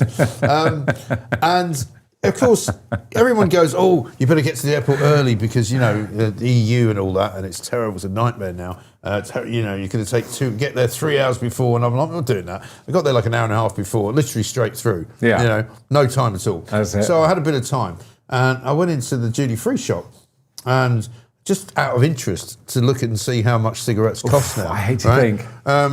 Actually, still quite cheap, about €4 a packet still in Cyprus. Oh, that's not bad. I mean, Yeah. here I think it's about 19, 20 quid for a pack. Is it really? Yeah. something God, that's ridiculous. how long it's been But since you know, I the bought problem any. is now is you can't find what you're actually about to buy because they've all got these horrible pictures of deformed people's jaws on them, So you can't go, I'll get some Marlboros then, because there's pictures of people with And cancer. a side order of throat cancer. Yeah, Thank so you. cancer. There's people with sort of horrible, cysts and kind of, ghastly looking. Like it's like something out of the Chamber of Horrors, And you go, just swap back in Dunhills, please. Craven A, remember those? The Black Cat. Why Wasn't would that? you cut? Smoking's not bad for you. Just say smoke. It's fine. Yeah, well, listen. If you want to smoke, it's a free country. Yeah. It's not illegal. Do you remember the days of your allocation was 200, but we all got at least 600, Yeah, and we'd yeah. scatter them around, Right. hoping that the customs, when we went through the Green Yeah. Channel, I we remember wouldn't once get a stopped. friend of mine wanted me to bring him back some camels from America. Yeah. And so I picked up, there was a packet of 600. And Yeah. I thought, I'll do the right thing. I'll go through something to declare, right? I went through something to declare. And the guy was like, you'll have to pay 30 quid for that. And I went, I only paid $20 See, for the 600. That's what happens with honesty, Michael. Right. Don't be doing that. I know, I didn't do that again. And then I didn't have, I only had a credit card, and he said, we don't take, you have to go and get cash. So I had to go What? out of the customs area to get cash from a cash machine and come back in to pay the guy 30 quid. Oh my God. I used to say, never doing that again. They were Super too long. Kings. They were too long. Yeah, Super Kings. Yeah, they they just long. never ended, did they? No. And Yeah. one more. Where is Finally. it? Kensington. I don't remember that. Kensington's Club, and you got vouchers. Yeah, I remember those. Yeah, I do. I don't Vouchers remember in the those. packet. Yeah, Scottish Oh, obviously shops. wasn't a serious smoker. No, obviously not. Right, let's talk to Jesseline Will Kane. used to smoke the toy, The candy ones? Candy ones. Oh, yeah. Of course, didn't we all? When the we were little really red- tiny. with the When we little were red- little tiny tots, we used to smoke With the them. little red bit at the end. Brilliant, wasn't it? Our parents were indoctrinating us from the early days. Come on, son, start with the candy one. Yeah. We'll move you on to senior Amazing. service after. Morning, Jesseline. Sorry to keep you waiting. We were just talking about cigarettes there for some reason. It's been sort of a thing this morning. I prefer a Marlboro Gold myself. Oh, do you? Okay. I mean, people don't smoke much anymore, though, do they? It's quite hard to find somebody that smokes. Oh, I don't know. I think there's a bit of a resurgence. Oh, is there? Yeah, nice. Oh, that's good. Is that like a sort of a return to Sodom and Gomorrah? Because people have been sick of all the virtue signalling, so let's get the cigarettes out. Yeah, classier than vaping anyway. Yeah, absolutely right.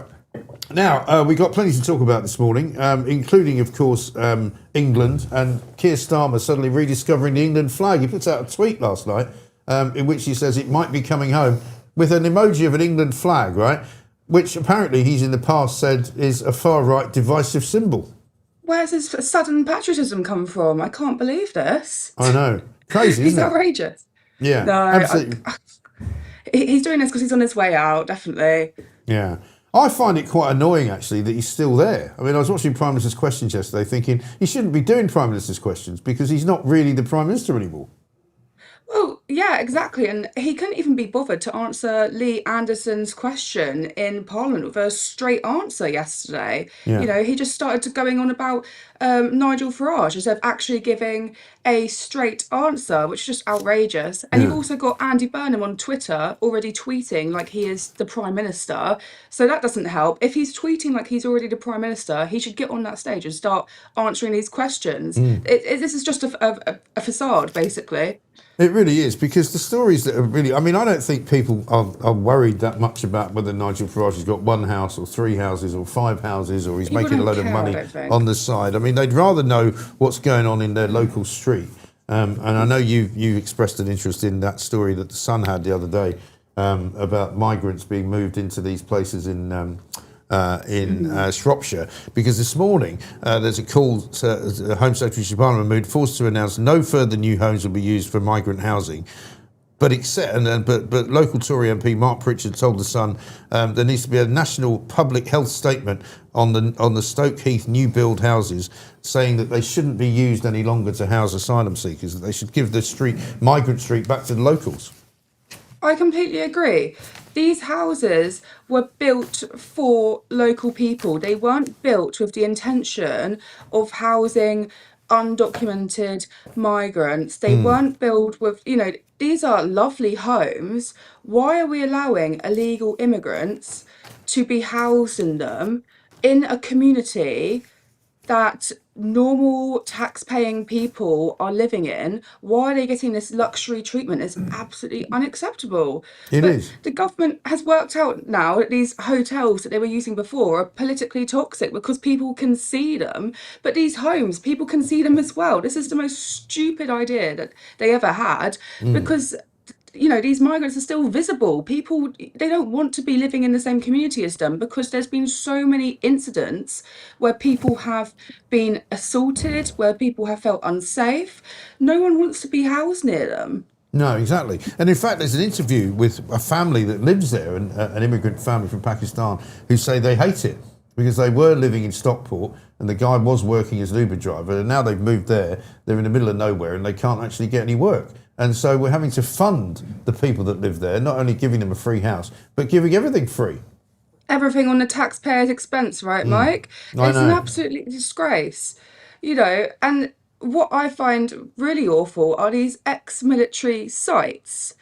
The government, they're just treating this problem like an ongoing issue.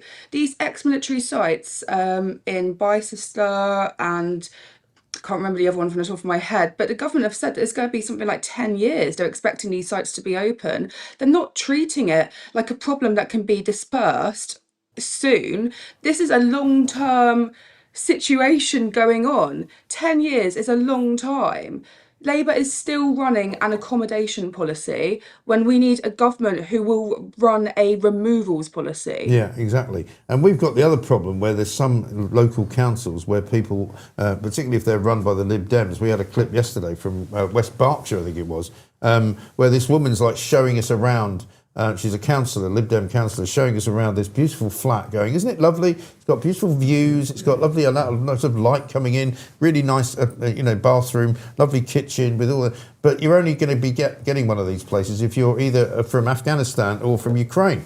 And you kind of go, well, this is insane, isn't it? It's absolutely outrageous. These homes should be built for the British people to use as tax-paying citizens. We have social housing lists for a reason, that British people have to be on a waiting list for, that can be up to 10 years. So why are these undocumented migrants being able to access these homes before actual British citizens? It's an absolute disgrace. We've got our veterans sleeping on the street. Yeah. You've got single mums and stuff struggling to get a proper house. They're in flats waiting for a proper nice house, but you've got undocumented migrants able to get them straight away. It's disgusting. It really is absolutely, totally, utterly ridiculous. I've got a little clip, actually, I think we can look at, which is from West Suffolk Council. These are all terribly well-to-do people who are actually beginning to see the light. And they voted against, actually, housing illegal migrants in their neighbourhood. Have a look. We now move to the vote. All those in favour?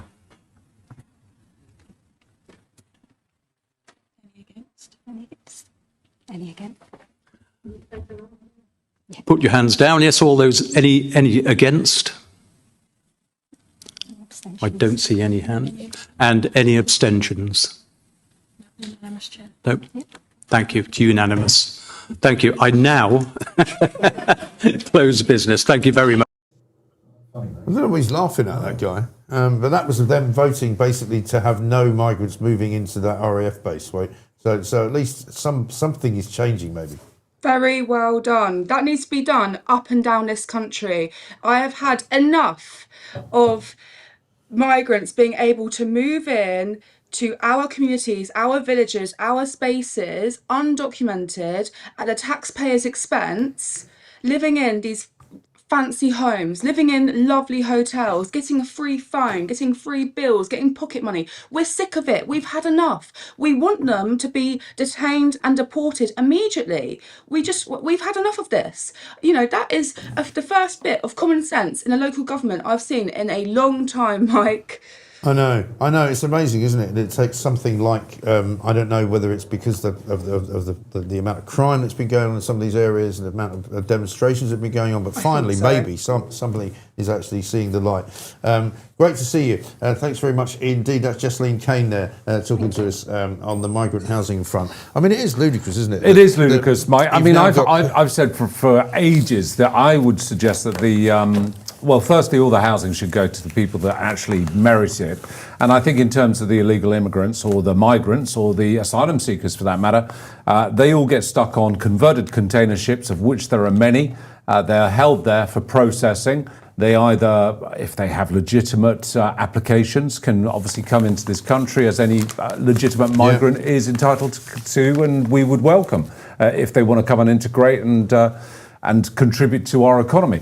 But if you're not, then you're out at sea and you can be deployed from there to anywhere you so choose, back to France or wherever. Yeah, exactly. And we cut off all this money that we're paying France to stop the migrants, of which they're doing naff. Of which they're not doing anyway. Yeah. There's a couple of other stories that are around today. We're going to talk to Jamie Jenkins in a second about them. Each asylum claim, this is in the Mail today, page 18, lodged in Britain, costs the taxpayer 18,700 quid. That's insane. Right? And that's before you even count the sort of long-term costs, because this is simply covers accommodation and living costs while the processing claim is going on. It includes small boat arrivals across the Channel, housed in migrant hotels, as well as less costly claimants, such as those who arrive legally on work or student visas and then seek asylum in a bid to stay in the UK.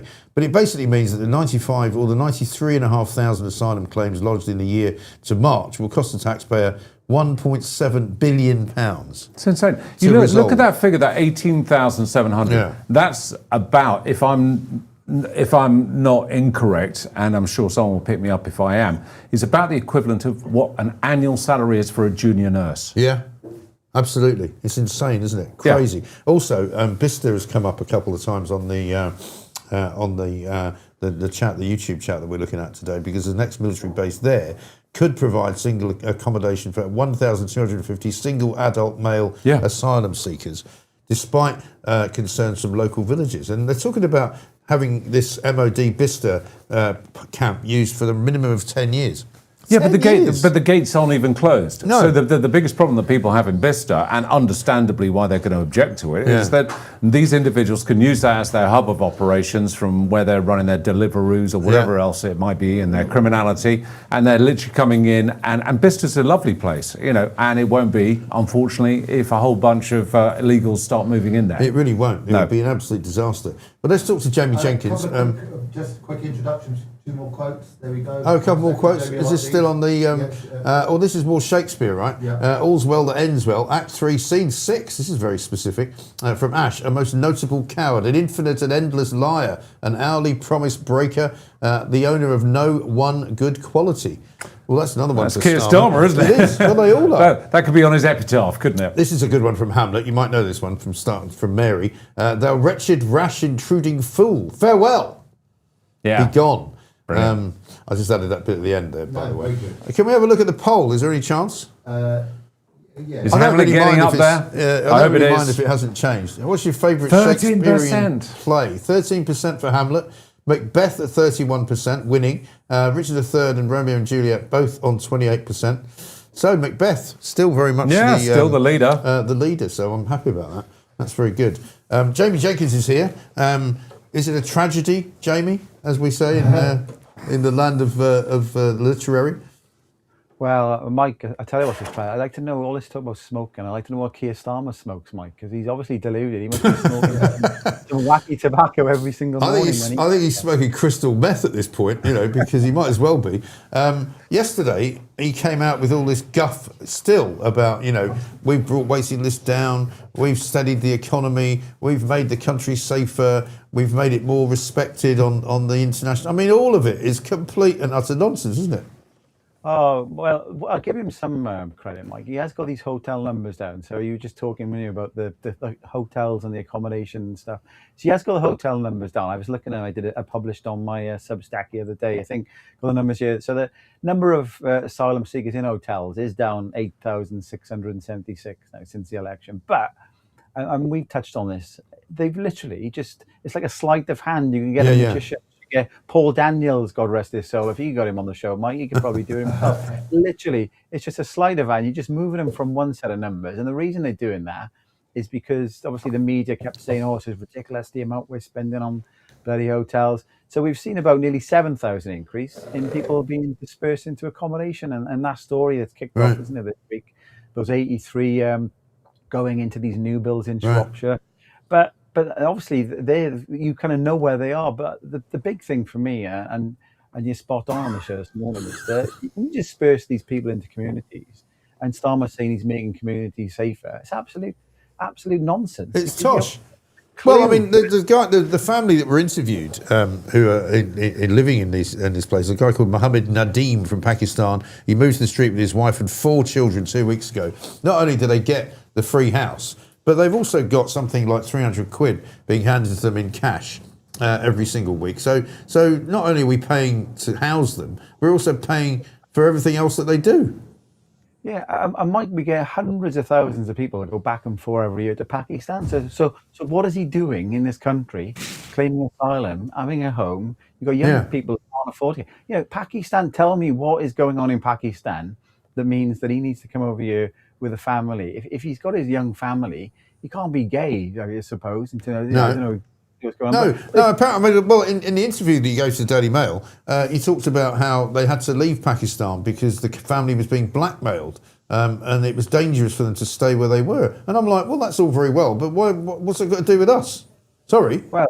Well, we get blackmailed by Rachel Reeves to pay our tax every single week, Mike. So, quite. What are we going to do about that? But I think what you need to be doing, I think you're spot on what you're saying on the show. When they land, many of these people are coming on these boats because they're not even paying the gangs. They're coming over here to work for gangs. Yeah. So the only way you're going to fix this problem is literally fly them off somewhere. They keep saying, oh, you can't go to a third country. Stick them on some Scottish island. And then they'll soon realise, oh, it's a bit cold up there. I'm not going to fly to the UK. Get them on these boats. I think that you were just talking about as well, these boats out into the oceans where they can temporarily process them. That's the only way you're going to stop all this nonsense, Mike, because we're literally, one thing that is true, the numbers coming over on boats is down. When I put the numbers up, you get the left wingers saying, oh, you don't get any balance. They are down, but they're still nearly 12,000 this year, Mike. So being down from a high number last year, that's 12,000 people. We have no idea who they are. If only one of them goes on and attacks a young child or a female across the country, that's one too many. So just lauding the fact that they're down on last year because 12,000 had come over, that just goes to show how nonsense this debate's got, I think, with the small boats. Well, exactly right. Because, I mean, they might only be down for all sorts of reasons. There might be, reasons why they will go up again. And if the weather remains decent over the next couple of months, it might overtake last year's figures. It's impossible to know because there's no reason why you can explain why the number is down. Nobody can tell you that. Well, there's thousands in northern France waiting to come over. So, and they're coming from Belgium as well. The weather is a massive factor in this, Mike. Yeah. And talking about, I think we've got another heat wave planned for next week. I had to put the heating on in the car yesterday, so I don't know what's happening in the middle of June, Mike. I got into the car, it was freezing. So we are expecting another heat wave. What happens? The sun shines, the boats fly over. So that's pretty much what we're going to see in the next week, I reckon. Yeah, absolutely right. And meanwhile, as we give more and more money away from the Exchequer, as we just said, £18,700 per head for these people seeking asylum, we're getting poorer. Real household disposable income per head is down, isn't it? Yeah, so this is an interesting one. A survey done one of the banks looking at wealth across the world, and So UK wealth, the per adult now, we're down 23% since 2020. One of the worst in the whole developed world. It just goes to show what the Tories did and Starmer with all these high taxes and stuff. And what do we mean by wealth, Mike? Well, it's basically what you got in your homes, your savings, your pensions, and your investments after you take off kind of debt and then inflation. And one of the problems the UK has, and this links into what Zach Polanski would talk for wealth taxes. We've had Corbyn talking for something in the past. Will Burnham go down that road as well? Why the UK struggle a bit on this is because we're exposed more with our energy, because we've obviously talked in the past of our reliance on importing gas. We don't use our own energy. Inflation was much higher in the UK, so that's eroded the value of a lot of our wealth in the last 5 years. And what was interesting in the report as well, Mike, is we got one of the higher, kind of when you look at household debt versus the gross wealth that we've got, we got one of the highest, it's about 20% household debt when you compare that to wealth. It's nearly double the US. So when interest rates go up, which is what we've seen over the last 5 years, that impacts the UK more. But we've got a lot of our wealth, Mike, tied up in bricks and mortar in the UK. So what that pretty much means is that if you try to have a wealth tax, which is maybe Burnham, you get the lefties, you get the backbenchers of the Labour Party saying, we want even more tax, let's tax the wealth. If you've got a house, you've got approved properties, Mike, I'm sure. And if you say, we're going to tax you because you're a bit wealthier than somebody who's living in the north, where not where the north lives, Andy Burnham, the problem you got, Mike, is you can't literally pay wealth out of a kitchen extension. It's all in bricks and mortar. So we've got a higher proportion of our wealth tied up in that kind of assets compared to, say, financial assets. It's just a travesty, Mike. It's just another example of where this country's going to the dogs. I know. And another one, finally, is the snowflake generation. 1 million children referred for mental health support. This one's a travesty, really. So the number of children, and we're not talking these young people where we know nearly 500,000 16 to 29-year-olds are on this PIP payment for kind of psychiatric disorders. This is actually children who are 0 to 18 years old, actual children referred for mental health support. 1 million of them, doubled since 2019. Now, we got to get some support to children. But you telling me that the problem's literally doubled in about 5 or 6 years? The key question for me with these numbers, Mike, is what society are we creating? Are we literally creating a snowflake generation? I coach a football team. And the key thing I try to get into them is it's all about your attitude. It's about your effort. We'll reward that. We actually won the league this year, Mike. We had a big celebration last week. We won the league. Well done. Qualified for under 13s. So we qualified for like a mini Champions League in South Wales. But they were rewarded for the effort they put in. But if teachers give feedback saying, you must do better, some of them think, that's going to affect my mental health. I need some counselling. So how many parents are looking for a label now, Mike, to get some kind of benefit? It's too easy to label children. And this snowflake generation of 1 million, it's just absolutely bonkers. Yeah, it is mad. Incredible. Jamie, good to see you. Thank you very much indeed. We've got to run. Jamie Jenkins there checking in with us from good old Welsh Wales with some fantastic numbers and some interesting thoughts on what statistics are showing this week. But certainly one of the things that we can say, Will, is that, all the wrong people seem to be spending our money. Yeah, we're getting poorer and poorer and poorer, aren't we? We are. But Jamie, he always speaks sense whenever he comes on. And I would say one of the things which I found interesting was about these numbers which are being collated about children having mental health conditions, which seems to be very much a new epidemic. But it sort of correlates also with the number of companies, and I know this from some of the companies that I've worked with, of individuals who are trying to dodge the bullet of getting sacked or trying to dodge the bullet of actually doing work and going, I'm suffering from stress. Now, we're Gen Xers, and and I know you have a lot of viewers who are Gen Xers, and they will be equally infuriated by the fact that it just didn't happen back in back in the 70s and the 80s. Mental health was very much merited to those that genuinely had mental health conditions, rather than used it as a smokescreen to try and hide behind. I think it is. And I think that's the big problem. It is a bit too easy now, isn't it? I think I read a statistic the other day that something like 1 million people have at one point or another in the past year taken time off for work-related stress.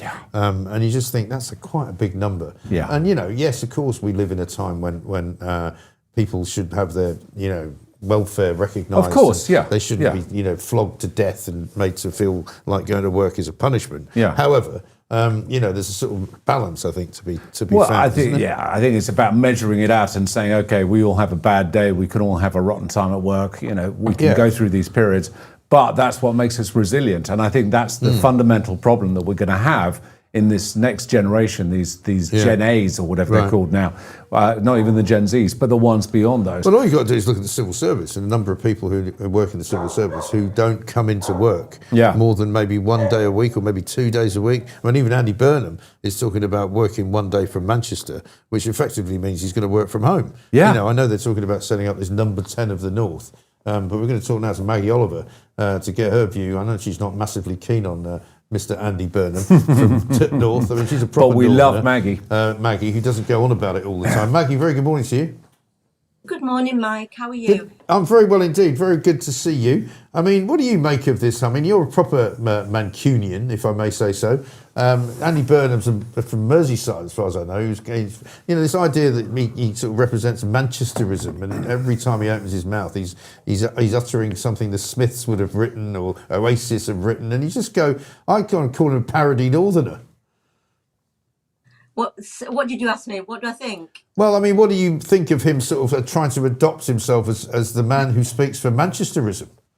Well, as I've said before, Mike, I'd rather go for a drink with him than with Keir Starmer any day of the week, because I do think he is a good communicator. He's very personable. He's actually very likeable, but Yeah. I feel that he lacks the steel to take the difficult decisions. I mean, I've worked with his team and with him for over a period of numerous years now, since 2017, on all the independent inquiries into the grooming gangs in Manchester. And I've said, when it came to looking at Augusta in Manchester and Span in Rochdale, I think that those two inquiries were probably as detailed as any independent review that I've ever read. And I question why the Oldham review and the Assurance review were so painfully different and not honest, in my opinion, and not thorough. And the conclusion that I've come to is that, I was the common denominator for Augusta and Rochdale, and I'd already been speaking for many years about what had gone on. So really not to report that in the reports. He knew full well I would come out with all guns blazing. With Oldham and the Assurance review, I couldn't contribute because I didn't have the evidence to prove what I was saying. So I see the same thing going on now, Mike, in all honesty. We see the sound bites and the niceties and the fluff, but I really don't see the substance behind it. Talking about Manchesterism and all of that. I mean, people say, he's a god in Manchester. He really isn't. Everybody sees him as somebody who's got the buses going and the trivial things. When it comes to the Police and Crime Commissioner holding GMP to account, I think in a way he failed quite miserably. But I also recognise that a Police and Crime Commissioner has very little actual power. Ian Hopkins, the previous Chief Constable before Stephen Watson, should have gone long before he did. And Burnham could have sacked him. He didn't. He waited until Ian Hopkins, handed his notice in and went. So I don't know where we're going to go. I've not got faith in the current incumbent of number 10, so probably will be no worse off. Will we be better off? I don't think so, because I'm really terrified about the direction of travel in this country. And when I see what's going on in the criminal justice system now, with serious sexual offenders going to be released after a third of the sentence, dangerous criminals on the streets, victims bottom of the pile, 4 or 5 year waits for trials, it's frightening, really. Yeah, it really is. I mean, interesting as well, just to move away from Manchester for a moment. You probably saw that Metropolitan Police are now being asked to investigate a further several thousand cases of grooming gangs, and take us back to another mayor, Sadiq Khan, who has spent the best part of the last 4 or 5 years denying that there was ever a problem in London. I know, but we've had that in the north as well, until it absolutely became undeniable. There was a complete lockdown on owning the truth. I mean, I end up, I don't know whether it's my age, Mike, or I'm just getting too long in the tooth and bitter and twisted, but I hear all this nonsense. They're going to reopen or relook at I think it was 9,000 cases. Now it's 4,000. I'm a realist here. Police officers on the ground are on their knees because they are under-resourced, they're undervalued, they're not trained. You're not going to suddenly be able to investigate 4,000 reopened cases just because the government says so without extra resources. It just is all pie in the sky. And I hear these things now and I just get so angry and so frustrated because I don't see solutions. I see sound bites and a PR machine that talks the talk and doesn't deliver or walk the walk. And I think that we really need radical change in so many areas of our public institutions. But, following on from what a bit of the conversation I've just heard, I see people with financial security, abandoning the country. Where are they going to get all the money to improve all our public services? We are really going into a very dark place, I fear, and I don't really see Andy Burnham as the saviour of our country. I honestly don't know who is, but we do need somebody who's going to really get a grip and take control of the future of our country and give us some kind of hope that our children are not going to all end up on benefits and living in tents on streets and schools on the knees. I'm sorry to be so depressing this morning, Mike, but that's how I feel. Well, no, this is the trouble. I mean, we're all getting poorer, even those of us who have been doing reasonably well over the last few years. I mean, everyone's getting worse off, and the people who seemingly are taking everything from us are getting better off. I mean, Andy Burnham overnight has said that this guy, Shabir Ahmed, who apparently cannot be deported, should be deported, which is it's a good start at least, but whether they do it or not, I don't know. Well, Shabir Ahmed obviously was the main Rochdale ringleader of the grooming gang, which is what I signed from the police about. Andy Burnham was there when we had the Operation Span, the Rochdale independent inquiry. I didn't hear him calling for that at that point. But what I would say about that, Mike, I didn't even know until this week that this 50-year-old law existed. Right. All I've heard since 2012 and the trial was that these men were going to be deported on release. Nobody mentioned this 50-year-old piece of legislation. And, Keir Starmer was Director of Public Prosecutions, and we've got a government full of lawyers and barristers who surely knew that. So now, on the day he's being released, we're being told, because of this law, no, he can't be deported, but nor can anybody else who's been in the country for more than 5 years after 1973. So I find it incredible, really, that we always seem to be playing catch up, and the abusers and the real criminals use every loophole in the book to avoid any kind of retribution. And you're saying about Shabir Ahmed is a dangerous man. I've been speaking to Ruby from Rochdale over the last 2 or 3 days, and she is in a complete and utter meltdown, and I've never seen her that way. She's frightened that he's going to contact her, bearing in mind she bumped into her previous abuser in the supermarket when she didn't know he was out of prison.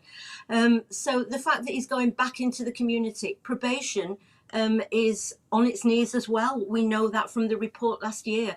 So to, reassuring victims that he's going to be supervised, he's going to have a tag on. They can cut the tag off. Adil Khan, a previous abuser, absconded the country, and he was under scrutiny.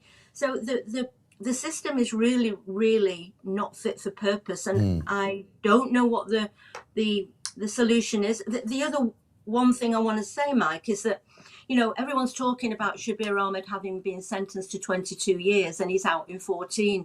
That's actually not true, because Shabir Ahmed, he went through 2 separate trials, one for the grooming gangs and one for another case, which I'm not at liberty to talk about, but I was involved in that case, so I know it inside out. He was sentenced for 19 years in that case too. The judge decided that Shabir Ahmed would served those 2 terms, which added up to 41 years concurrently, which means not consecutively. So not 22 years and 19 to run after the other, to run at the same time. So he's served less than 14 years of a 41-year sentence. Right. For me, this is what why victims and survivors are so angry, that they feel that they are a forgotten voice in all this, and their pain and trauma is ignored and not heard for financial. They're being put at the back of the queue when it comes to money or victim welfare. Their voices aren't considered, Mike. No, I know, it's shocking. That's a tiny amount of time to be in prison, considering what he did and the terrible things that he put, and the terrible kind of damage that he left in his wake, and these poor young women who have to think about him walking around the streets. I remember you telling me probably years ago now, that there are still girls who walk around a corner in Bolton and suddenly run into the man that spent years raping them when they were children. And, that's outrageous, isn't it? Yeah, I mean, that goes on throughout the country, doesn't it? I mean, the conviction rate, well, not the conviction rate, out of every 100 reported rapes or instances of sexual abuse, that's not unreported, that is reported. Less than 2% ever reach trial.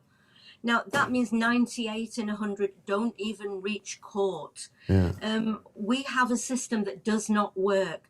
We have victims being re-traumatized again and again by a system that doesn't even give them a voice. What Ruby was saying to me yesterday and the day before, because she really, I've never heard her this way. She is in a meltdown.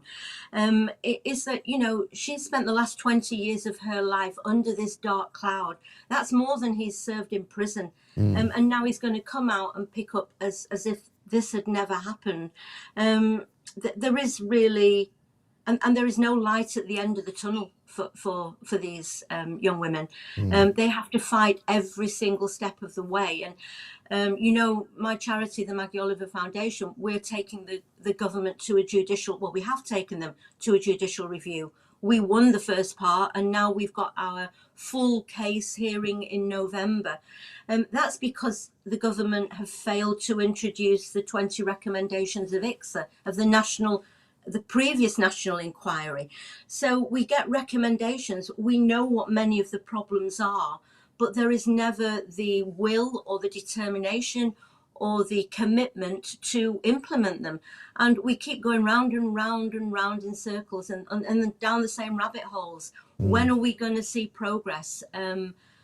This is successive governments, by the way. This is not just Labour. Conservative were equally horrendous in how they have handled victims of serious sexual crimes. So it's a system-wide change we need, and we need somebody who is going to get a real grip and make the difficult decisions, not a real people pleaser like Andy Burnham, because this takes somebody who's going to accept that you're not going to be able to please everybody all the time. You're going to have to pick your side. And for me, we pick the side of the public, of the victims, of, criminals. For me, like Shabir Ahmed, lock him away, throw away the key. If we can't deport him, keep him in prison. Yeah. That's where I stand on it, quite honestly. Totally. Listen, you get a lot of support every time you're on here, Maggie, so you should hopefully take some strength from that, and we'll keep fighting the politicians until they bloody well do something. But good to talk to you. Great to see you. Thank you very much indeed. And keep up the good work. Maggie Oliver there. What a woman. Amazing. Extraordinary woman. Yeah, and, she's an amazing woman. And one of the things I think Maggie sort of touches on, I know this from my world, that the numbers that we're getting of those that were affected by the rape gangs, let's not call them grooming gangs, so let's call them what they actually are, is only a small proportion. Because, and I've known this for many years, that 6 out of 7 reported rapes, out of 7 rapes that would occur, only literally 15% are actually ever reported. So there are so many that don't go reported. Right. So, even though Rupert Lowe's rape inquiry document came out, estimating some 250,000, it's the tip of the iceberg, Mike. Yeah. As to how deeper the rot is. Because a lot of And people have been critical about the numbers involved in that, haven't they? They've said, it's actually an extrapolated number.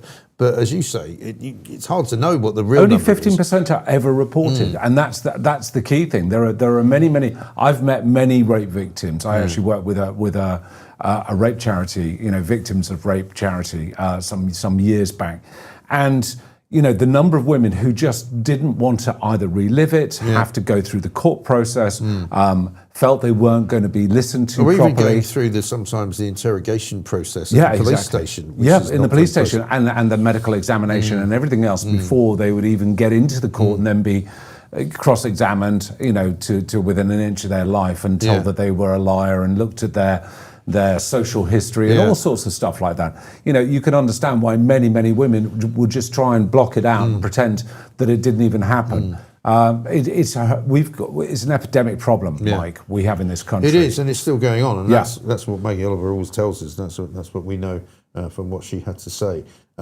We've got lots more to do. Coming up, Lucy Connolly is going to be here in the last hour of the show. James Morgan as well from Crowborough Aware. That's a kind of a group in Crowborough which is actually patrolling the streets to keep them safe for the people there, particularly the young women and girls. I don't know what your situation is, Will. Are you happy to... I'll hang around if you want me to hang around. If the viewers want me to hang around. Well, we're going to talk some more about the police. Do a poll, Pooch. The Shakespearean poll is still going. We can probably have an update if you fancy. Should we have an update on the poll? Yeah. Is Pooch still here or is Elena here? I'm here. Oh, it's Elena now. Hi, Elena. Sorry, I sneaked them. She sneaks in and they sort of, it's a very Russian thing. Nobody knows that she's here. They don't know about that. Favourite Shakespeare play, 13% Hamlet. Still Macbeth only still 30%. winning, 31%. Richard III, Romeo and Juliet, 28%. So no kind of favouritism towards Rachel Reeves for Richard III, which is probably I wonder why. But Nigel Jacklin is here, who wants to talk a little bit about the policing situation in this country. He's a researcher and campaigner on protest, policing and public accountability. Nigel, very good morning to you. Hi, good morning. Good to see you. Funnily enough, we were talking about the police earlier on because I actually witnessed I witnessed a crime yesterday. I witnessed a kind of aftermath of a crime where it looked as though somebody broke into a jewellery shop in Marylebone in London.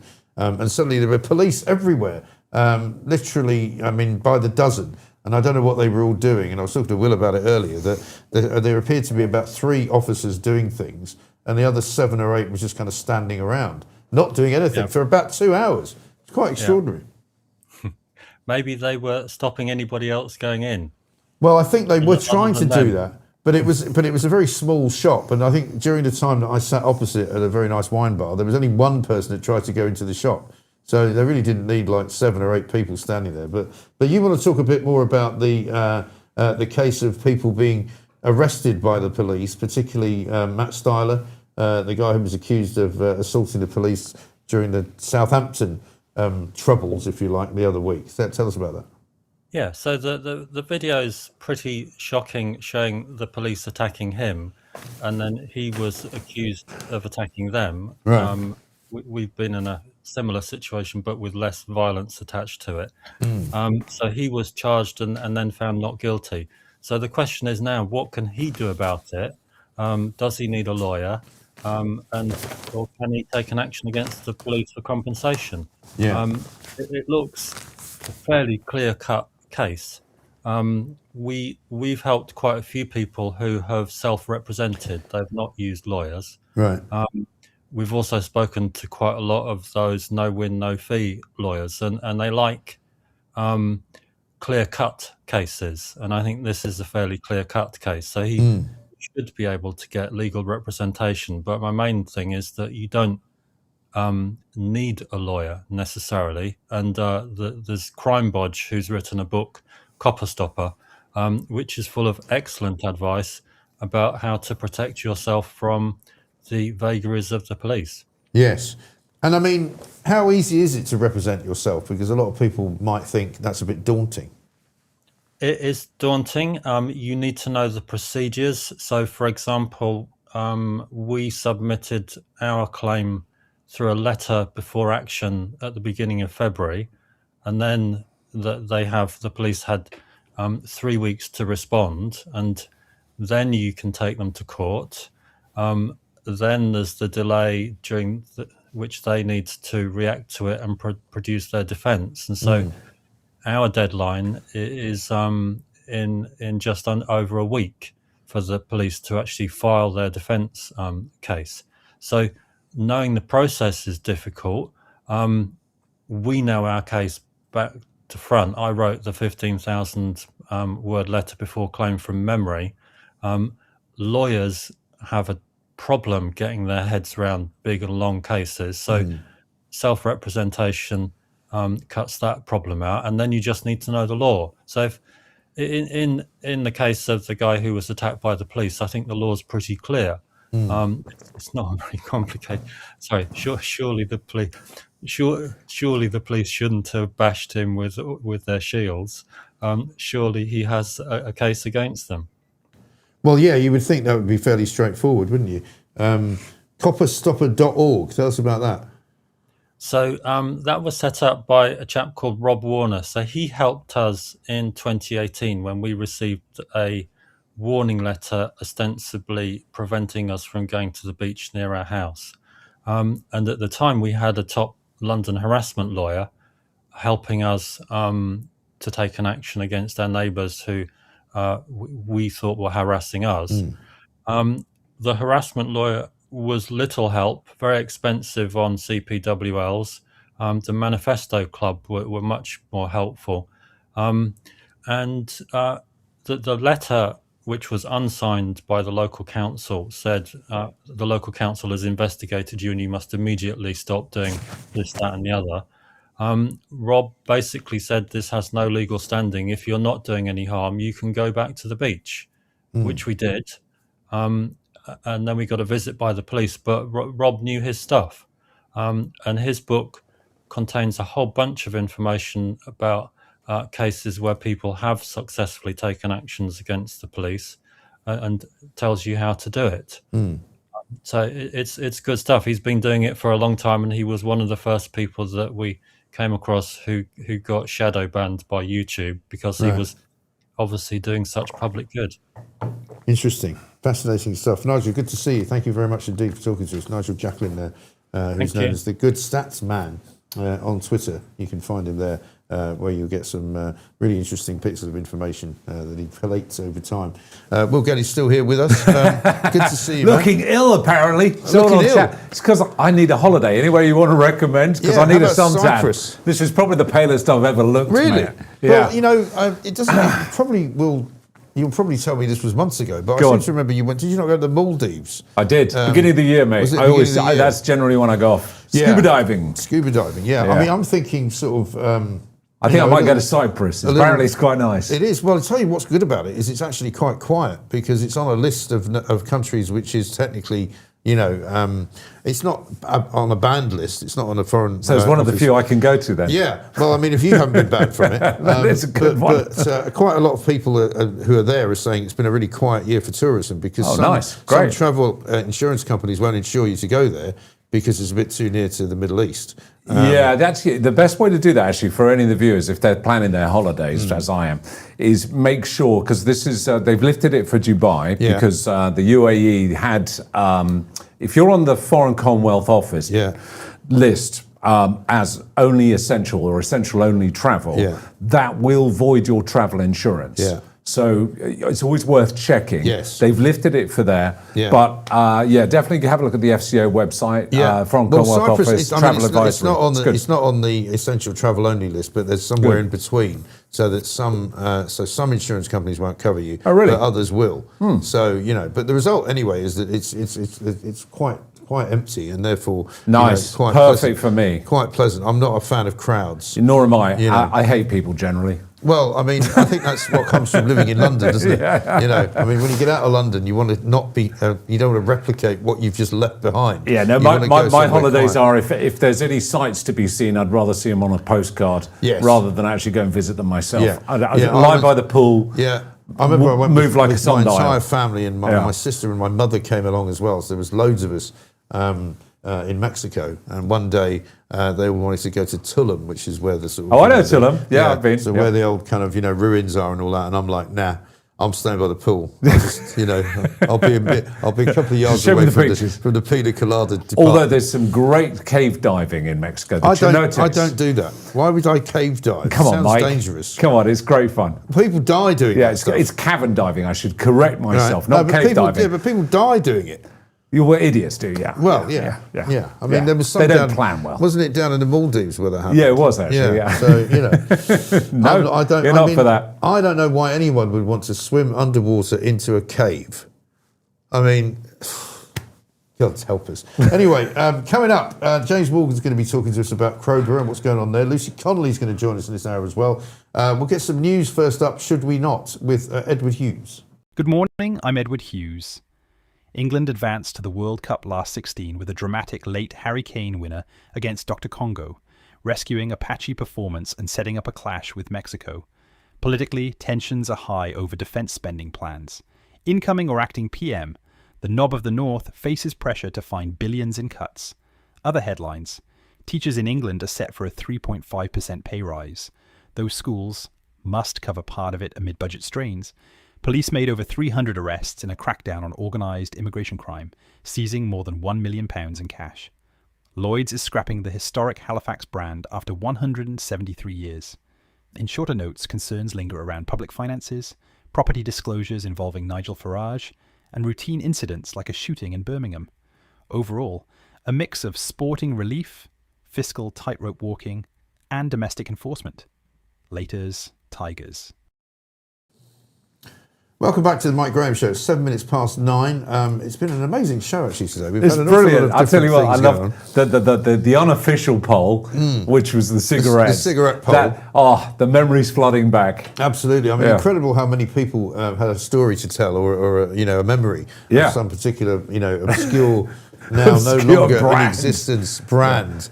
That you can't get anymore. So it was almost, it took me back to those times, Mike. Do you remember when in your youth you'd go and buy, what was that? Oh, this is the one which we should also put out to the listeners, which was the dodgiest wines. Was it White Lightning? Yes. There was this disgusting wines which we could only afford when in our youth that would go along with our excellent choice of cigarette. Yeah, I mean, for us, I think when I was not very well off and sort of just starting out in, sort of post uni, trying to get some kind of work sorted out, and I think we used to sort of save our pennies up, and somebody would have to go up to the local supermarket and buy a bottle of cider, like a litre of cider, which was all we could afford. And I remember, I think it was like petrol. It was so ridiculous, like $1.99 or something like that. But and you'd literally have like it. a load of coins, and you'd go up and then, but we'd all be a bit too lazy. I mean, I lived in a house once when I was in Bath, in the West Country. Where we had one of those electricity meters, right? Yeah.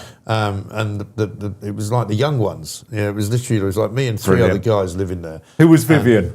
Well, it wasn't me. But somebody had a bed that was propped up on these large sort of empty Branston pickle jars. Perfect. That you'd get for sort of catering purposes. Nice. And there was and you'd go in and the ground floor was where the meter was, and then you had to go up a couple of flights of stairs because there was a shop underneath, which was abandoned, but it was full of crockery for some reason. It was like an old, antique sort of crockery shop or something, right? So we used to just throw the plates into the garden when we didn't bother washing like some demented Greek restaurant. Yeah, and just go down and get more plates. Dozens and dozens of plates.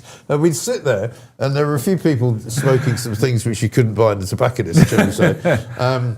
And when occasionally... Herbal cigarettes, weren't they? Something like that. Yeah. Occasionally when the lights would go out, we'd all just sit there in the dark because nobody could be bothered.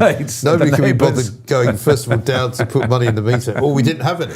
And we'd literally just sit there in the dark. We'd be watching Doctor Who or something. All the lights would go off and all the electricity would go off, and we'd just sit there. Brilliant. A couple of... It's just mad. Oh, the good old days, Mike. The good old days. I mean, and now they complain that, life is hard. And they go, you guys have it easy. Those kids don't know how tough we used to have it. You guys have it easy. Yeah. Is that what you were drinking, Will? What's that? This thing? White Lightning, there you go. White Lightning. Oh, yes. Yes. Look at that. 50% free. Absolutely right. Now, we've had a bit of a Shakespearean thing. If you've just joined us, which is a disgrace if you've only just joined us at 9:10, we've been on since 7. We had a favourite Shakespearean play. The reason for this, right, was Pooch and I were having a conversation this morning about it. You can leave it up, though, because I haven't read it yet. Sorry. Want to show your face? But people get sick of seeing that. Here we go. Favourite Shakespeare play. Hamlet, 13%, still lowest, unfortunately. Romeo and Juliet creeping up Romeo fast. and Juliet's creeping up, 29%. I'm very disappointed, 30%. Hamlet. Richard III, i.e. Rachel Reeves, 27%. and so many of you gave us some great quotes earlier on, and we were saying that only on this sort of show can you combine football, Shakespeare, and cigarettes, smoking, right? And now dodgy alcohol. And dodgy alcohol, because that's what made us what we are today, ladies and gentlemen. You're never going to get this on the mainstream media. You never would. I know. Because they look down on their audiences, right? I know. If you work at the BBC, they all think they're so clever, right? And Times hiding Radio, behind their herbal teas. Times Radio, they've got jingles that tell you how clever they are. Yeah. They had somebody on. They had one on for Lord Ed Vasey, who I know quite well. He's quite a funny guy, actually. Yeah. But they describe him as witty, and you're like, if you're witty, you don't need to be described as witty. No. You really don't. So if you've got any more Shakespearean quotes you want to send us, that would be great. Mike, thou art more lovely than a summer's day. Room for a sonnet, says Arandor. A most notable coward, an infinite and endless liar, an hourly promise breaker, the owner of no one good quality. Yeah, that's from Ash. That's good. That's all's well that ends well. So we've had that all day. To be or not to be. I mean, and something rotten in the state of Denmark. Yeah, to be or not to be Hamlet, the knob of I'm the going North. for the Hamlet vote. To be or not to be the knob of the North would be mine for Andy Burnham, who, as I said earlier, and we'll check again here just in case, he hadn't, as of this morning, congratulated the England team. Now, I know that we sometimes give them a hard time for being actually rather ridiculous. Has he put anything up yet? He hasn't. He still hasn't. He has not posted anything about... And he's meant to be a football fan. He's not posted anything. He's a man of the people. Yeah, man of the people. Man of the people. Took north. I mean, look at him. He's got his... He walks down the street waving at people. You know, it was the one that was him in the cab the other day. He was the sort of bloke that most cabbies would probably go, I'll drop you off a little shorter. Yes. Yeah, absolutely. Absolutely. Right, now, let's see what we're going to do next. Before we talk to Lucy Connolly, we've got James Morgan from Crowborough Aware to talk to. James, very good morning to you. Good morning, Mike. How are you? Joe, very well indeed. Sorry to keep you waiting. Have you got a favourite Shakespeare play before we begin? Shakespeare's definitely not my thing, Mike. Well, listen, there's plenty of good quotes in there that we can make fun of Starmer and Burnham with, but there we are. Tell us about what's happening in Crowborough, because it's sort of gone off the radar a little bit for me, and that may be my fault. But, as far as we know, we're hearing that the government is still absolutely hell-bent on putting more and more migrants into more and more former military camps. So Crowborough is obviously at the sort of pointy end of that. So what's the latest scenario? The latest, obviously, since the announcement of Bicester... That's the government trying to kill you, I guess, is it? It probably is, yeah. It wouldn't surprise me. So since the announcement of Bicester, Barnum and Linton on Ouse, I mean, I feel sorry for all three of those new army camps, because what we've witnessed in Crowborough since January, and the camp's, almost full. I think it's got around 450 migrants in there now. But what we've witnessed as a community, bearing in mind we're a relatively small community, they're defecating in the streets, urinating in the streets. They come out of the camp. Only yesterday, one walked into a local supermarket, purchased a litre of vodka. They're not allowed vodka inside the camp, right. But he drank it. There's about a 20-minute walk into town, probably 15-20 minutes walk into town from the camp, and he just drank it going back, staggering all over the place, urinating everywhere. Sorry, that's the dogs. I thought so. It's unbelievable what's going on, and unfortunately, the other three sites, they've got that coming. They've got that coming to them. Yeah, and I mean, in terms of your organisation, I know that I think when we spoke before, you walk around and you try to patrol as best you can. But I mean, it's not clear what the legal situation is on that, is it? It's very clear to us. We're just like a local neighbourhood watch. Sure. No, but what I mean by that is it's not clear what you can do, though. I mean, if you see somebody doing any one of those things that you've just described, I mean, what are you empowered to do, if anything? Just inform the authorities. Yeah. We're more of a Crowborough Aware are more of just a reassuring presence to the public. We observe from a distance, but we're simply there for reassurance because Crowborough's a town, 22,000 people, 53% are women, 47% are men, and the town is scared. Yeah. And I mean, I was reading about Bicester saying that if they do decide to go ahead and put men in there, 1,250 of them, it's a 10-year plan, effectively. So, I mean, have you been told how long the Crowborough experiment is due to go on for? Well, obviously the Home Office lied to us because that's all they do. So when they booted out the Army, Sea and Air Cadets and moved the migrants in, they told us it would be for 12 months maximum. Right. They've now regaded on that and have told us that it will be until 2030. Oh, wow. So that's another 4 years. It's incredible, isn't it? The government lasting in that long, hopefully. Well, hopefully not. I mean, also one of the things, and I don't know whether this would be an advantage or not, but I know this happened in Epping with the Bell Hotel, where the Home Office kind of made the locals take it, even though they didn't want it. You know, the local council, I think, voted to shut it down, and the Home Office overruled them and wouldn't let them shut it down. So Andy Burnham supposedly wants to bring back power to the local authorities. I mean, I don't know what Crowborough's local council would say if you gave them the opportunity to decide whether to shut it or not. What would they say? Our local council are green. Enough said. Oh, really? Yep.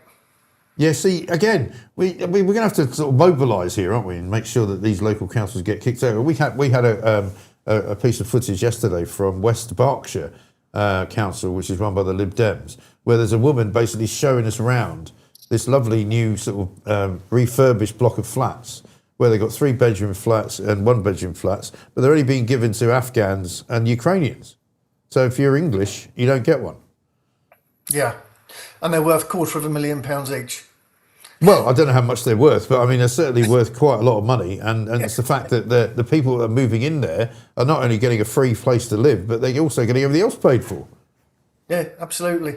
I mean, I was at Sainsbury's yesterday buying a couple of bits, and just before I was putting it in a bag, this guy was ready to pay for it, and we sort of had a bit of a laugh, and he said, I don't mind if you pay for my stuff. I said, to be honest, I'm paying for so many people's stuff at the moment, I might as well add you to the list, because, you know, every time I go out and pay anything for anything, it's, you know, the tax is paying for somebody else to have a free meal or a free hotel or a free, you know, overnight stay somewhere. It's absolutely ridiculous. Yeah, absolutely. I mean, we've got, there's Crowborough Shield, which are in the process of, I can't talk about it too much, but they're in the process of taking the Home Office to court. You can imagine the costs involved in that. So if anybody listening on your show can contribute anything towards that, it would be amazing. Just Google Crowborough Shield, it will come up.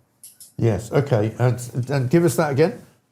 Crowborough Shield. If you just Google Crowborough Shield, you'll see it. I mean, it's been amazing, Mike. We've managed to so far raise £140,000, but we need more. We need a lot more. No, I'm sure. Well, listen, it's great to talk to you, James. Good luck with it all. And, you know, you can know that there's a lot of other people around the country doing exactly what you're doing because they're all fed up as well, as you are.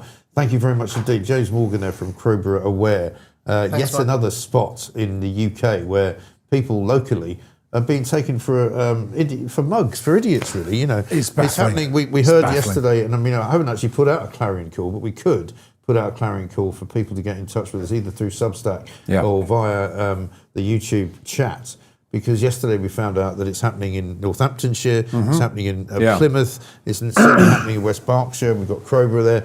You know, there are parts of Britain now where, without anybody being asked their permission, just being ruined. Yeah, people are just, these characters just being moved in. If they're not being given spots in a hotel, they're being given, space in flats. They're being offered accommodation in all sorts of different areas, HMOs. I mean, it's just unbelievable. It's staggering, Mike. And I think, a lot of my friends, they've all moved. I'm a city boy. I like it here. I like the smell of exhausts. But, a lot of my friends moved out to the country specifically because they wanted to get away from crime. They wanted to get away from sort of the hustle and the bustle. And now they're having it all moved into their areas. Yeah. Our British country, I've seen some of the footage of, various parts of the country which were idyllic that are now changing. Right. That the whole face of it is changing. Well, listen to what we just heard there from James about Kroger and about these guys who are just wandering about. Because the thing about the former sort of military camps is that there is a capability, if you wanted to, I assume, to lock the gates. You could exactly. actually make it somewhere where they can't get away from. Why should they be allowed to just wander around? Set up a naffy in there.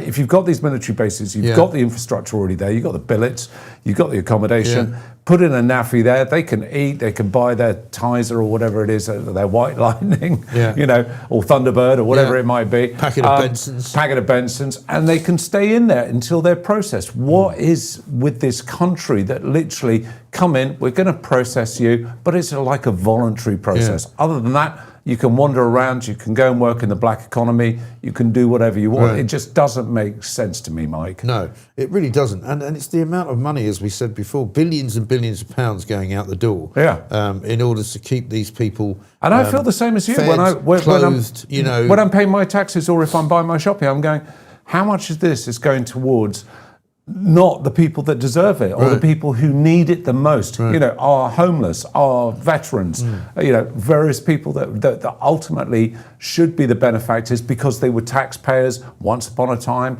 even if they've fallen on hard times. This is where, like the pension system, our pension systems, our national pension is absolutely disgusting, and we're in this, and why is that? Because money is being frittered away into areas that we didn't agree to. Yeah, absolutely right. Now, there's one story that I wanted to ask you about that we didn't touch upon yet, and it was in the Telegraph today, and it came out sort of late yesterday. It was after our show finished, and it's about Russia and about how my friends. I mean, listen. I mean, everybody starts falling out laughing. It's nothing personal. I take it very personally, Mike.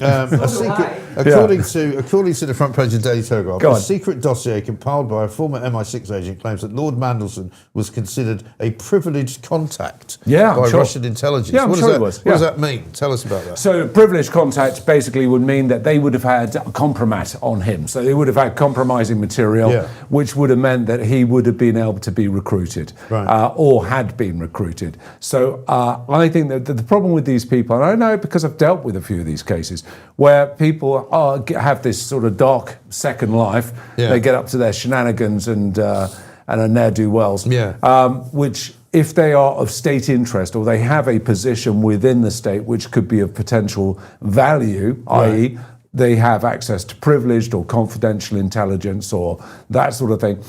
Those particular agents will have that information on them to be able to pull as an ace card to them and say, right, you need to be sharing this information. I wouldn't be that surprised if Mandelson was an asset for the Russian state. And could he work? I mean, I may have watched too many spy movies, but I mean, could he be operating as a double agent? Easily. So that, for example, MI5 or MI6 would say to him, tell them this. And then that way they feel like you're getting something, but actually you're misdirecting them. Yeah, if MI5, which, or MI6, if he was overseas, or MI5, if they had information, the same information that the Russians had, and I know there have been cases where an individual's been compromised because they've had an interesting hobby, let's put it, or they're cheating on the missus or whatever it might be. They will then talk to the domestic intelligence agency and say, look, they've got this information on me. What can we do to control it? But it's about how that information can get controlled. Can it be controlled? Right. So, because it says here, according to the leaked report, codenamed Project Fish, which is not very, it's not very inventive, is it? You think at least they ran out of code words that week. It's not very sexy, is it? What's the Russian word for fish, Elena? Ryba. Arriba. Arriba. Arriba. Arriba. Yeah, that sounds better already. I like it. Project Arriba. Let's go with that. Right? So according to this, it says Moscow spy master is regarded as Grace Pier as one of the most significant Russian intelligence service achievements in manipulating UK politics over the past 30 years. I mean, it seems extraordinary, doesn't it, that here's a guy who not only was friends with the convicted paedophile Jeffrey Epstein, is now in a report from MI5 and named as a significant Russian agent and asset, also known to have been very friendly with Chinese shall we say, assets over in Beijing. We've got our CCP, representing, or the MSS. Representing Chinese kind of business interests as a lobbying group. Well, like Prince Andrew was. Yeah. And yet, when someone went, he's a good guy to be ambassador to the US, they all went, oh, yeah, great, brilliant. Yeah. You know what, I think they all have compromise Best on each idea other. You've ever had. Yeah, I think they've all got compromise on each other. They've all got... basically, it's just literally a leverage game, or as they say in my industry, it's an insurance. You've got insurance on someone else. You know, so if they've done something naughty, you know you can hold that. Well, there's a against great them. movie, and it's from a Tom Clancy book. I think it's A Clear and Present Danger with the original one with Harrison Ford. Yeah, that was good fun. Yeah, really good. Where at some point or other, he goes to the president and says, you know, this is going to come out. I'm going to report this. I'm going to have to go to the Senate committee hearing and blah, blah, blah. And the guy goes, the president looks at him and he goes, no, you're not going to do that. And he says, you want me to tell you why you're not going to do that? Yeah. And Harrison Ford says, no, I'm definitely going to do it. He says, no. He says, because now you've got a chip in the game. Yeah. Now you've got the chip and you're going to play that chip at some point when you need to. Yeah. You don't need to do it now. Yeah. You can do it sometime in the future. And Harrison Ford, obviously being the hero, doesn't do that. But there's clearly a lot of that kind of stuff going on. It goes on all the time, right? Goes on all the time. You know, because we all know how deceptive and corrupt most of the politicians are out there. Yeah. And they're all lining their own pockets with God knows what. And I mean, long and the short of it, they know about each other's dirty business and they get into each other's dirty business. They're literally no good at anything. No. I mean, we've got a couple of clips that we haven't played, Elena. The first clip, I think, today that we still should play, because I've got Lucy Connolly coming up in a minute. It's not the first one, actually. It's the second clip we've got. This is Kemi Badenoch yesterday at Prime Minister's Questions, having a go at Keir Starmer, the outgoing Prime... I don't really want to call him the Prime Minister because he really isn't. The outgoing Prime Minister. He shouldn't even be calling himself that anymore. But have a look at Kemi Badenoch stripping him a new outfit. 3 weeks ago, Mr. Speaker, 3 weeks ago, the Defence Secretary resigned, saying, I am being forced to make decisions that would increase the risk to personnel on operations and could make the country less safe. Since that letter, the Prime Minister has only increased spending by 0.01%. We can count, the generals can count, the Kremlin can count. His plan doesn't add up. How can the Prime Minister possibly stand there and say that this is enough? Prime Minister. Mr. Speaker, this is the most significant upgrade in defence spending since the 1980s. The Chief of the Defence Staff has been clear that the plan accelerates the transformation we need for our armed forces. The First Sea Lord, it funds the capability we need to fight and win. The Chief Air Staff strengthens our contribution to NATO, and she must have missed that yesterday the Secretary-General of NATO welcomed the plan. All people who know what's in the plan and welcome it. Contrast that, Mr. Speaker, with their record in government, because they hollowed out the armed forces. Their record is cutting defence spending. My record is raising it to £300 billion and rising. Their record is cutting frigates by a quarter, cutting mine hunters by a half, and leaving 47 of 49 defence programmes delayed or over budget. My record is the biggest boost to defence investment since the 1980s. Their record is missing army recruitment targets every year for 14 years. We've given our armed force the biggest pay rise for 20 years and increased defence funding by £15 billion a year. That's a record I'm proud to stand on. I mean,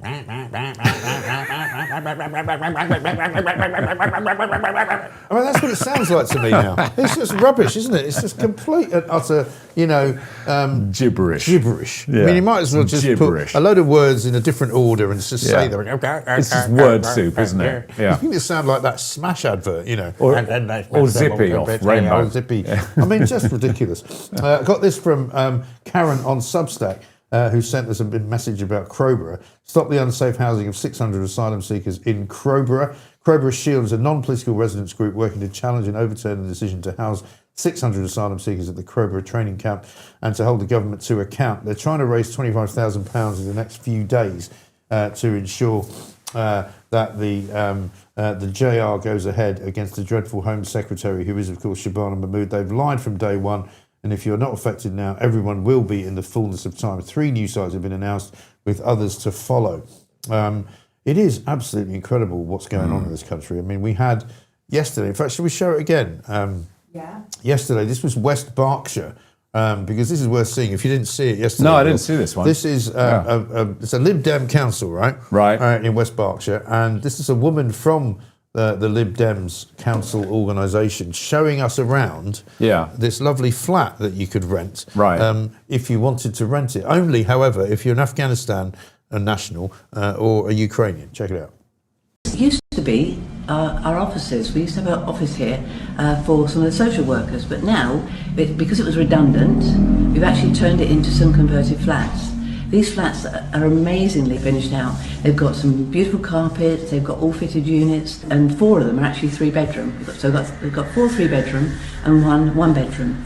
These are going to be for both Afghan, Ukrainian. This is great for them because at the moment they're living in hostels and hotels, and we don't want that to happen in West Berkshire. So to get them into actually these sorts of accommodations, and such a lovely finish as well. It's beautiful. If you can look around, you can see the light in here. It's amazing. And we've got heat source pumps and actually proper cool radiators, heated radiators in the bathrooms, showers and baths. It's a really lovely finish.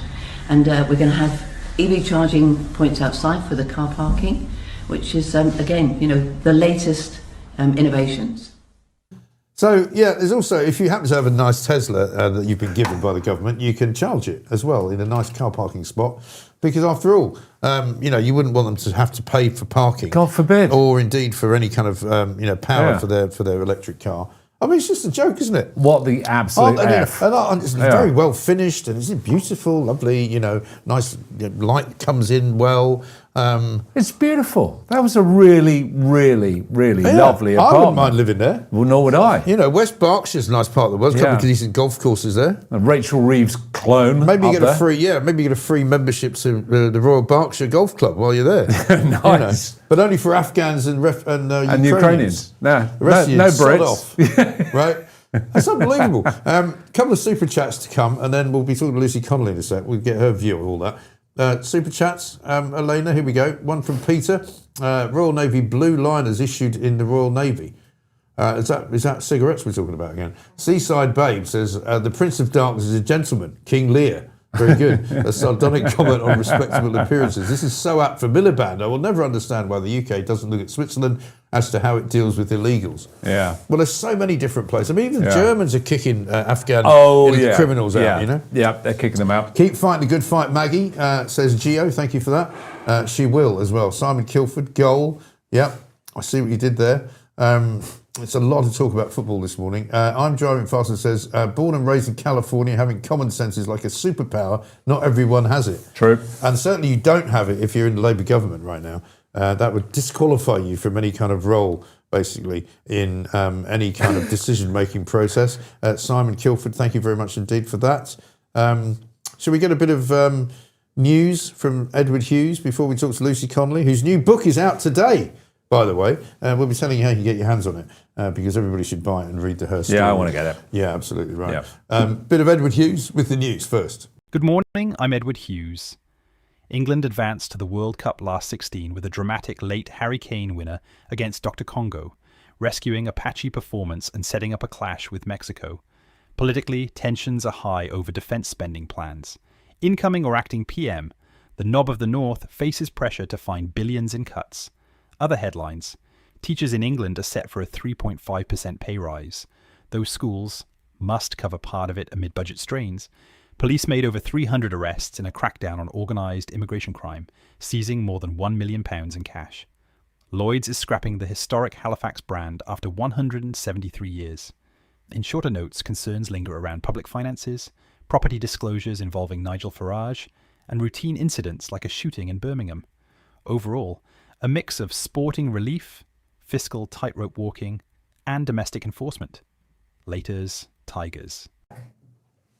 Thank you very much indeed. Edward Hughes there with the news. I'm just posting, Elena, a copy of the cover of Lucy Connolly's book, which is called A Tweet Too Far. I'm sure we can put it up at some point. It's out for sale today. blackwells.co.uk/bookshop is where you can find it. Let's say a very good morning. Oh, you've done it already. Look at that. Lucy Connolly's here. Lucy, very good morning to you. Morning, Mike. How's it going? Yeah, good, thank you.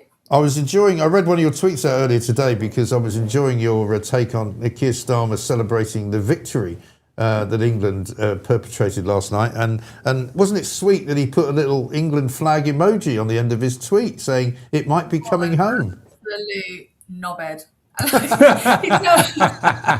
He tells us all not to fly flags, they're racist, they're offensive, they scare people. Yeah. And then he tweets the George's Cross. I mean, you can't make it up, can you, really? You really can't. I mean, these people are just absolutely horrendous. Even Al Khan's, who people say, oh, he'd be a good leader because, he's been in the army and all that.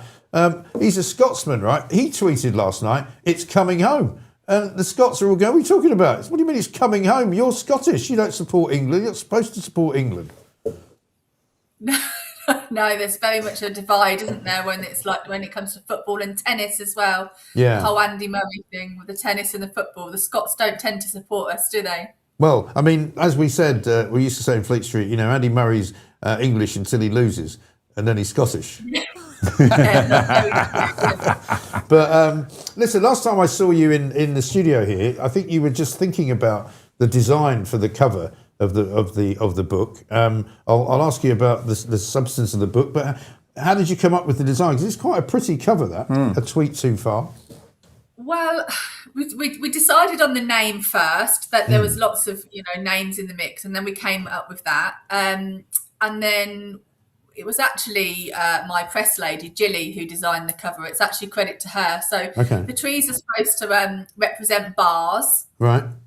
Obviously, the bird with the tweet, because it's, that's where I got myself into trouble on. Well, I'll always call it Twitter. It will never be X to me. No, exactly. I agree. I can't not call it Twitter because that's kind of where it all was. It's absolutely right. So how does it feel to be a published author? Yeah, I mean, I'm pretty proud of myself, to be honest, because writing the book was the easy part. Obviously, you probably know publishing is extremely woke and extremely left-leaning. Yeah. It was difficult to try and get my book published, but we got there. But I've done it all myself, so it is all new to me. I had a lot of help from a lot of good people, but we got there, and I'm very proud of myself. Yeah, and you should be very proud of yourself. And a lot of people are also very proud of you as well. And you get a lot of support, particularly from my audience and the people that have watched your journey. I know it's a terrible word to say this. I always want to say it with an American accent. I've been on a journey. But I mean, you have been on a journey, haven't you? I mean, I think you've been the most amazingly resilient woman I've known, because a lot of people would have absolutely just crumbled if something like what happened to you happened to them. And I know you've probably got sick of talking about it, but I want you to keep talking about it because it's important to know that when we watch people like Starmer and the rest of the useless, hopeless cretins that run the government, the fact that they locked you up for something that many people now, almost every day, write something that would be worse or would be considered worse. And I know you sometimes point that out. It's insane, isn't it? It is insane. I mean, look, I've always maintained that, writing that tweet wasn't the right thing to say. I have apologised profusely for it. Wasn't my finest moment. Emotional, outburst. It's not a true representation of who I am and what I believe. But equally, I still believe that free speech in this country is under massive attack, and we need to all step up and try and protect it. It's something we can never afford to lose. And, anybody sneering at me and clapping at, like a seal because I went to prison, I'm telling you, having been in prison, anybody is one mistake away from a prison sentence. Right. And when they're making it so easy like this, it's even more of a chance that you're going to end up in prison, for something you've said on social media. Get a grip. We should not be putting people in prison for having an opinion. It's just not what we should be doing. No. Regardless of how bad that opinion might be, how bad, awful you might think that opinion is, we need to stick by the rule of, I might not agree with what you say, but I defend your right to say it. Yeah. Well, this is the trouble with the way that things are moving, isn't it? Because, of course, you've got people like Burnham now coming in because he seems to think that he's got a God-given right to run the country. I don't know where he got that from, because he's never actually done anything, as far as I know, that's been a success in his career at all, right? But he's already talking about, clamping down on people's freedom to speak about certain things, and talking about, earmarking certain subjects as no-go areas to talk about. I mean, it's quite terrifying the way that they're trying to take away what freedom of speech that we now have. And we're also hearing now, by the way, because of the success of people like myself and Dan Wootton, that they'd quite like to make sure that they can get their grubby little hands on YouTube as well. YouTube, yeah. I almost fully expect them to go after YouTube next, because it's so successful now, isn't it? Look how well your show's taken off. Yeah. Look how well Dan's done, having, being chucked out, both of you being chucked out the mainstream media for having opinions that aren't seen to be, PC or okay. Yeah.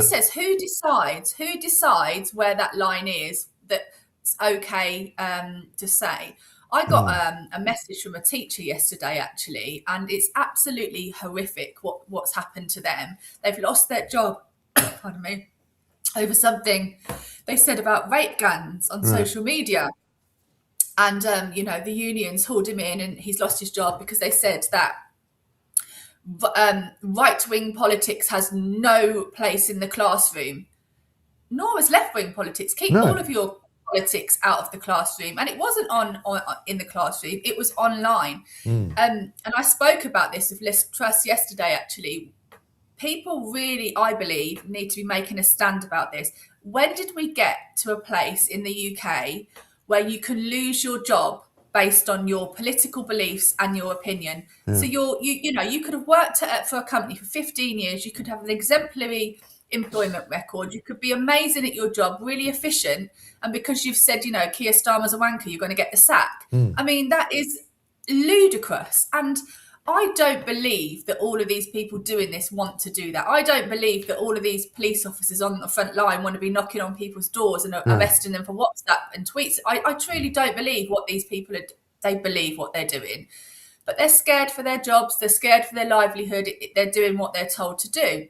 Yeah. But if everybody starts to say, we're not doing it, you do it, I'm not doing it, what are they going to do? I think people forget there's more of us than there is of them. Now, I'm not for 1 second suggesting everyone takes to the streets and we have civil war, but there are lots of ways to skin a cat, aren't there? Yeah. If everybody just kicks back and says, no, I'm not prepared to discipline that person in the workplace. I'm not prepared to go and arrest that person because, they've said, something about the government on Facebook. Right. If everybody starts doing that, they've got their hands are tied then, aren't they? What are they going to do? Lose the whole police force, lose your whole workforce. And I think people need to have more conviction and stand by what they believe in. They're very good at scaring us. They did it to me. They arrested me. They chucked me in jail. And you know what? For a few months, they did terrify me and it did work. But then not so much now. Yeah. No, exactly right. And you find out, I think, you get stronger, don't you, as time goes on, and you go, actually, if I just say no and nothing terrible happens, then I have more strength to say no the next time and say no again and all the rest of it. I mean, we had that story that we were playing just before, the West Berkshire, Lib Dem council offering flats only if you're an Afghan. I mean, that surely must be against equality law, mustn't it, apart from anything else? But we had a note from somebody in Plymouth who said the same thing's happening down here, where I think there might also be Lib Dem. And somebody who complained about it to the council, wrote an email to the council and said, what the hell are you thinking, giving these flats away only to migrants? And they threatened to take her off the housing list on the basis that she didn't agree with their policy. You know, that's shocking stuff. It is shocking, but I watched that clip just then and I was laughing all the way through it. I heard you laughing. And then it got to the bit where she said, and they've all got electric charging points. And I just snorted because, you know, they're not coming in Teslas, they're coming in on boats. I mean, on what planet do these people live on? And then they wonder why everybody's upset. We've got veterans living on the streets. We've got people that have paid into the system their whole life living on the streets. That's not a lie. That's not an exaggeration. That's how it is. You come into this country and you're housed immediately. Now, my opinion is, if we can do it for one, why can't we do it for all? Why are we choosing who we help? Why are we choosing who lives on the streets and who gets a swanky new pad in Berkshire? I know, it's incredible. Let's just go back to the book for a bit. Is it sort of chronological order, the book? How does it tell us a bit about it? So it's kind of written in a diary form. It's co-written, so for all the haters that are like, I had a ghostwriter, she's not capable of writing a book, she can't string a sentence together. I in fact did. I strung about 45,000 words together. And so it goes like between it almost has like a parallel story running through it, and there's a narrator called Adam. And Adam is like an older guy. He talks about the decline of our country, how politics has had an impact on that, and etc. And then he runs it alongside my story. So it'll go from like him to me. So his bits will be about, like I said, politics, the decline in the country, immigration, statistics, stuff like that. And then he'll link it in to like my life. So it starts off with, you know, what happened to me and losing my son, and how what happened there, and what happened with the police and the CPS and the NHS. It talks about the judiciary. It talks about, you know, my arrest. Yeah, so it goes in order from like being arrested, my time in prison, the time, you know, what happened to me in prison, the things that I was, you know, the way I was treated differently in prison to other people. And then, right through until, you know, I came home and I had my first interview with Dan and Alison. So, it goes right through. And starts right back from years ago, from you know, basically the backstory of my son and how I lost my son. Sure. And I mean, interestingly, we had Bernie Spofforth in last week talking about her book, which is doing really well too. And I had a real sort of flashback in a way to you describing your first sort of night in the police cell, because her experience very similar, where, you know, it's kind of terrifying on the one hand, but you're kind of numb at the same time, and you're not sure. And as you've said before to me, you know, when people start saying, "Oh, we're going to give you advice," and the advice is to plead guilty, which you now know was probably wrong advice. You know, all of that stuff that happened to you in those first early moments. You know, you must look back on it now in a way and think, why did I not question that more? But why would you? Absolutely. No, I do, and it's like anything in life, isn't it? Everything's a learning curve. You know, unfortunately, sometimes these lessons are really hard, a really hard lesson, aren't they? I would 100% do everything differently now. I wouldn't comply with the police. I'd go no comment. I wouldn't go guilty. I'd take the risk. But I didn't know then what I knew now, and you know, hindsight's an amazing thing, isn't it?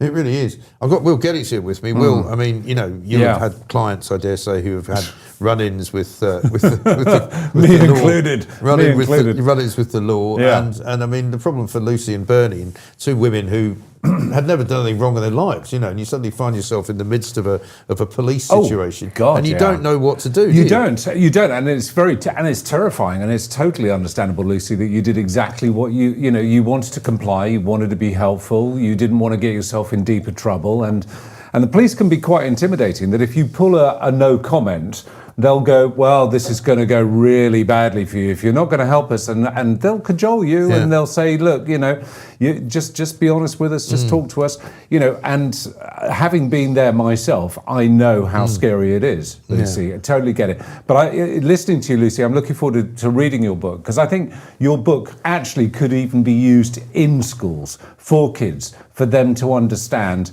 exactly the process that you went through, the experience that someone who doesn't inhabit a high-risk environment like myself, who's always on that gnat's breath away from being arrested, how you can be thrown into this complete tornado of instability in your life. Totally get it. But I'm really looking forward to reading it, Lucy.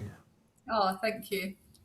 And is it going to be, a couple of people have told me already they've got it on their Kindle, so you can get it on Kindle and all of that? It's available on Kindle and paperback. For some reason, and this is my task today, Amazon have sold out, but it's coming from a print on demand service from as it gets ordered, it's printed and sent out. So I'm not really sure why Amazon are saying it's out of stock. So I need to ring my distributor and find out what's going on there. But it is still available on Blackwell's. It is available on Kindle to download now. Okay. And I will be doing an audio version as well pretty soon. That's my next job. But I'm just trying to get this all sorted first, and then as soon as it's all going smoothly, I will start working on the audio version. Brilliant. Because also, just to go back to the business of free speech and the number of people who are being harassed. I mean, I was listening to, for my sins, occasionally I have Times Radio on, and Hugo Rifkin, who they keep telling me is a very clever bloke, and they do like jingles to say how clever he is. And he had somebody in from the Free Speech Union, and he was kind of going, yeah, but these usual kind of, upper middle class kind of attitude. Oh, but we live in a very free society. What do you mean, there's no freedom of speech? People can say whatever they want. They can go on X and they can say whatever they want. They go on Twitter, they go on Facebook. And this guy just said, yeah, well, that's fine, Hugo, but we've represented 6,000 people in the past year from the Free Speech Union who have all been threatened with prosecution for something they've written down. So, we know that that's going on, don't we? Absolutely. And I'm still shocked. I went to a free speech event actually a few weeks ago. It was great. Met some great people.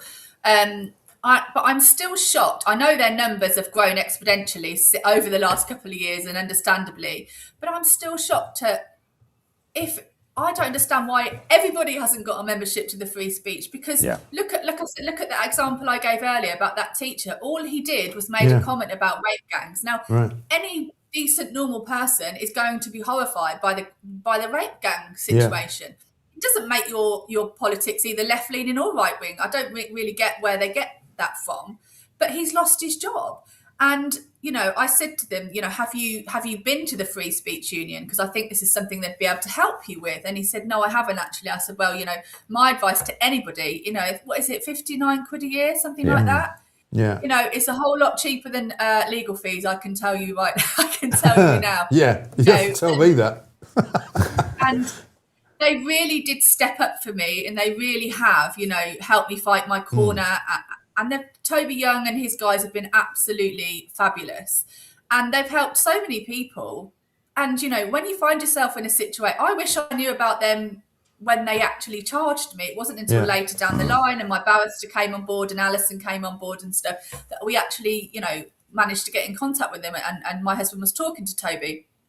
But if I'd have known about them initially, they could well have helped me and advised me right from the get-go, couldn't they? Yeah. But my advice to anyone is, God's sake, get yourself a membership to the Free Speech Union, because it could end up being absolutely priceless. Yeah, because it can happen to any of us, really, at the end of the day. I totally agree. I'm a member. I would agree entirely with what you said, Lucy. I think everybody should. I think for two reasons. Number one, there's the infrastructure, which they will help you with, and Toby Young set this up really, really well. Yeah. But secondly, I think it also shows the groundswell of individuals that need this kind of this protection, which the Free Speech Union can actually provide support with. Well, do you remember, you might have seen it this week and had a wry smile on your face, although, they're all in the same boat now. The Canary, that left-wing publication, which apparently isn't it?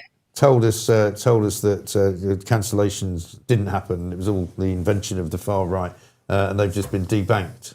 And I think you made a comment on that as well, didn't you?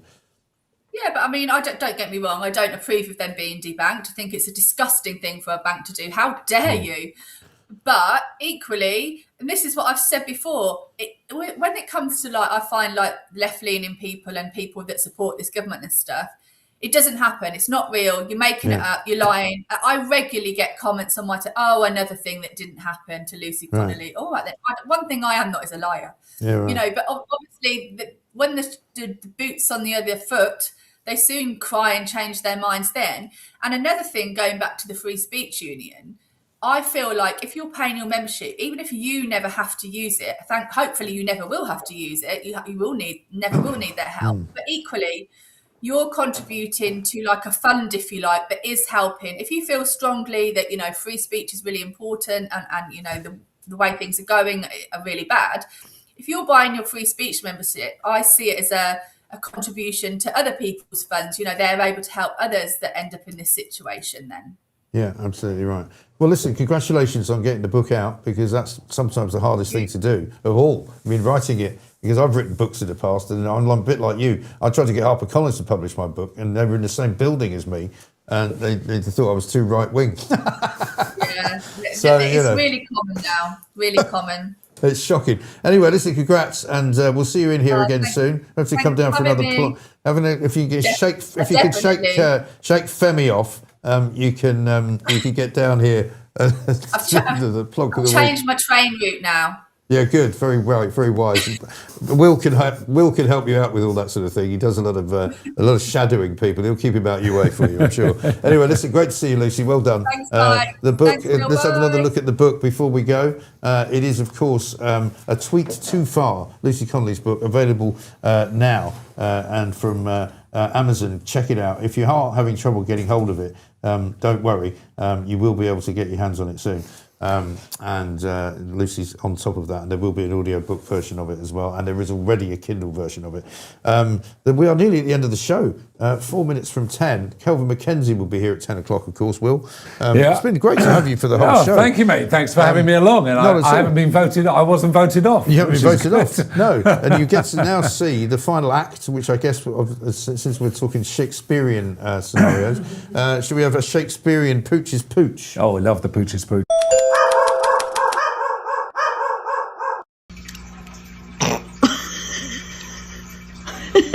Who's he for? Are you taking a video? It's John Moran's favourite place.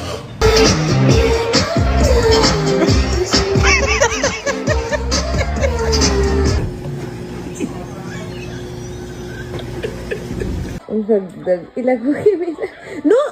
¡Oh!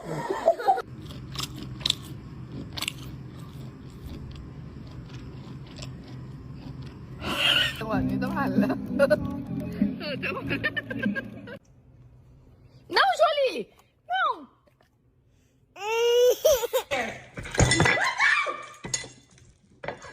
No! No! No!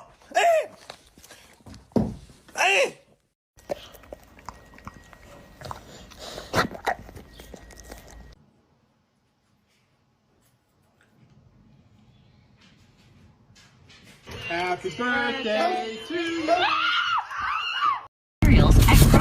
Oh my god! No, sono i voi! No, I am.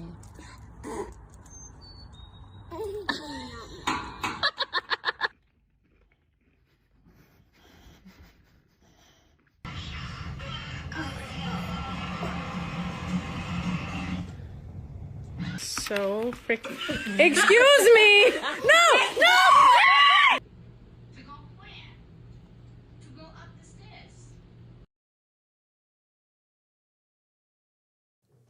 Fantastic.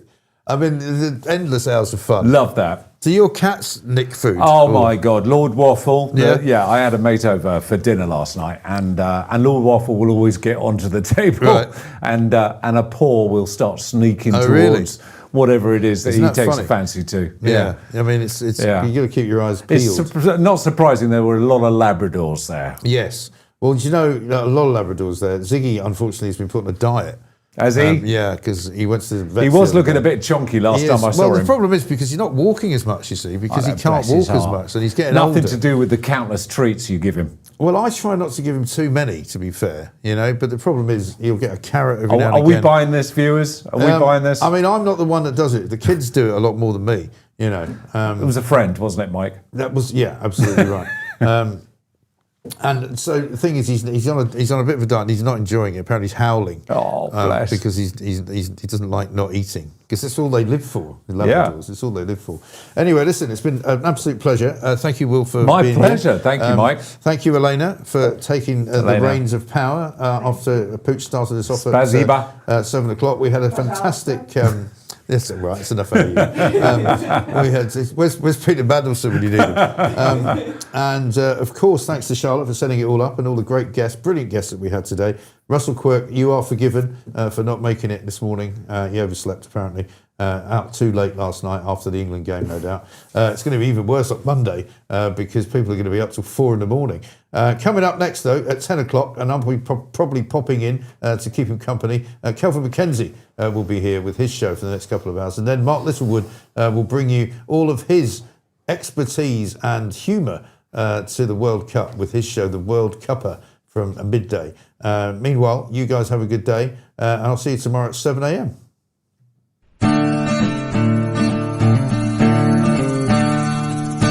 Thank you.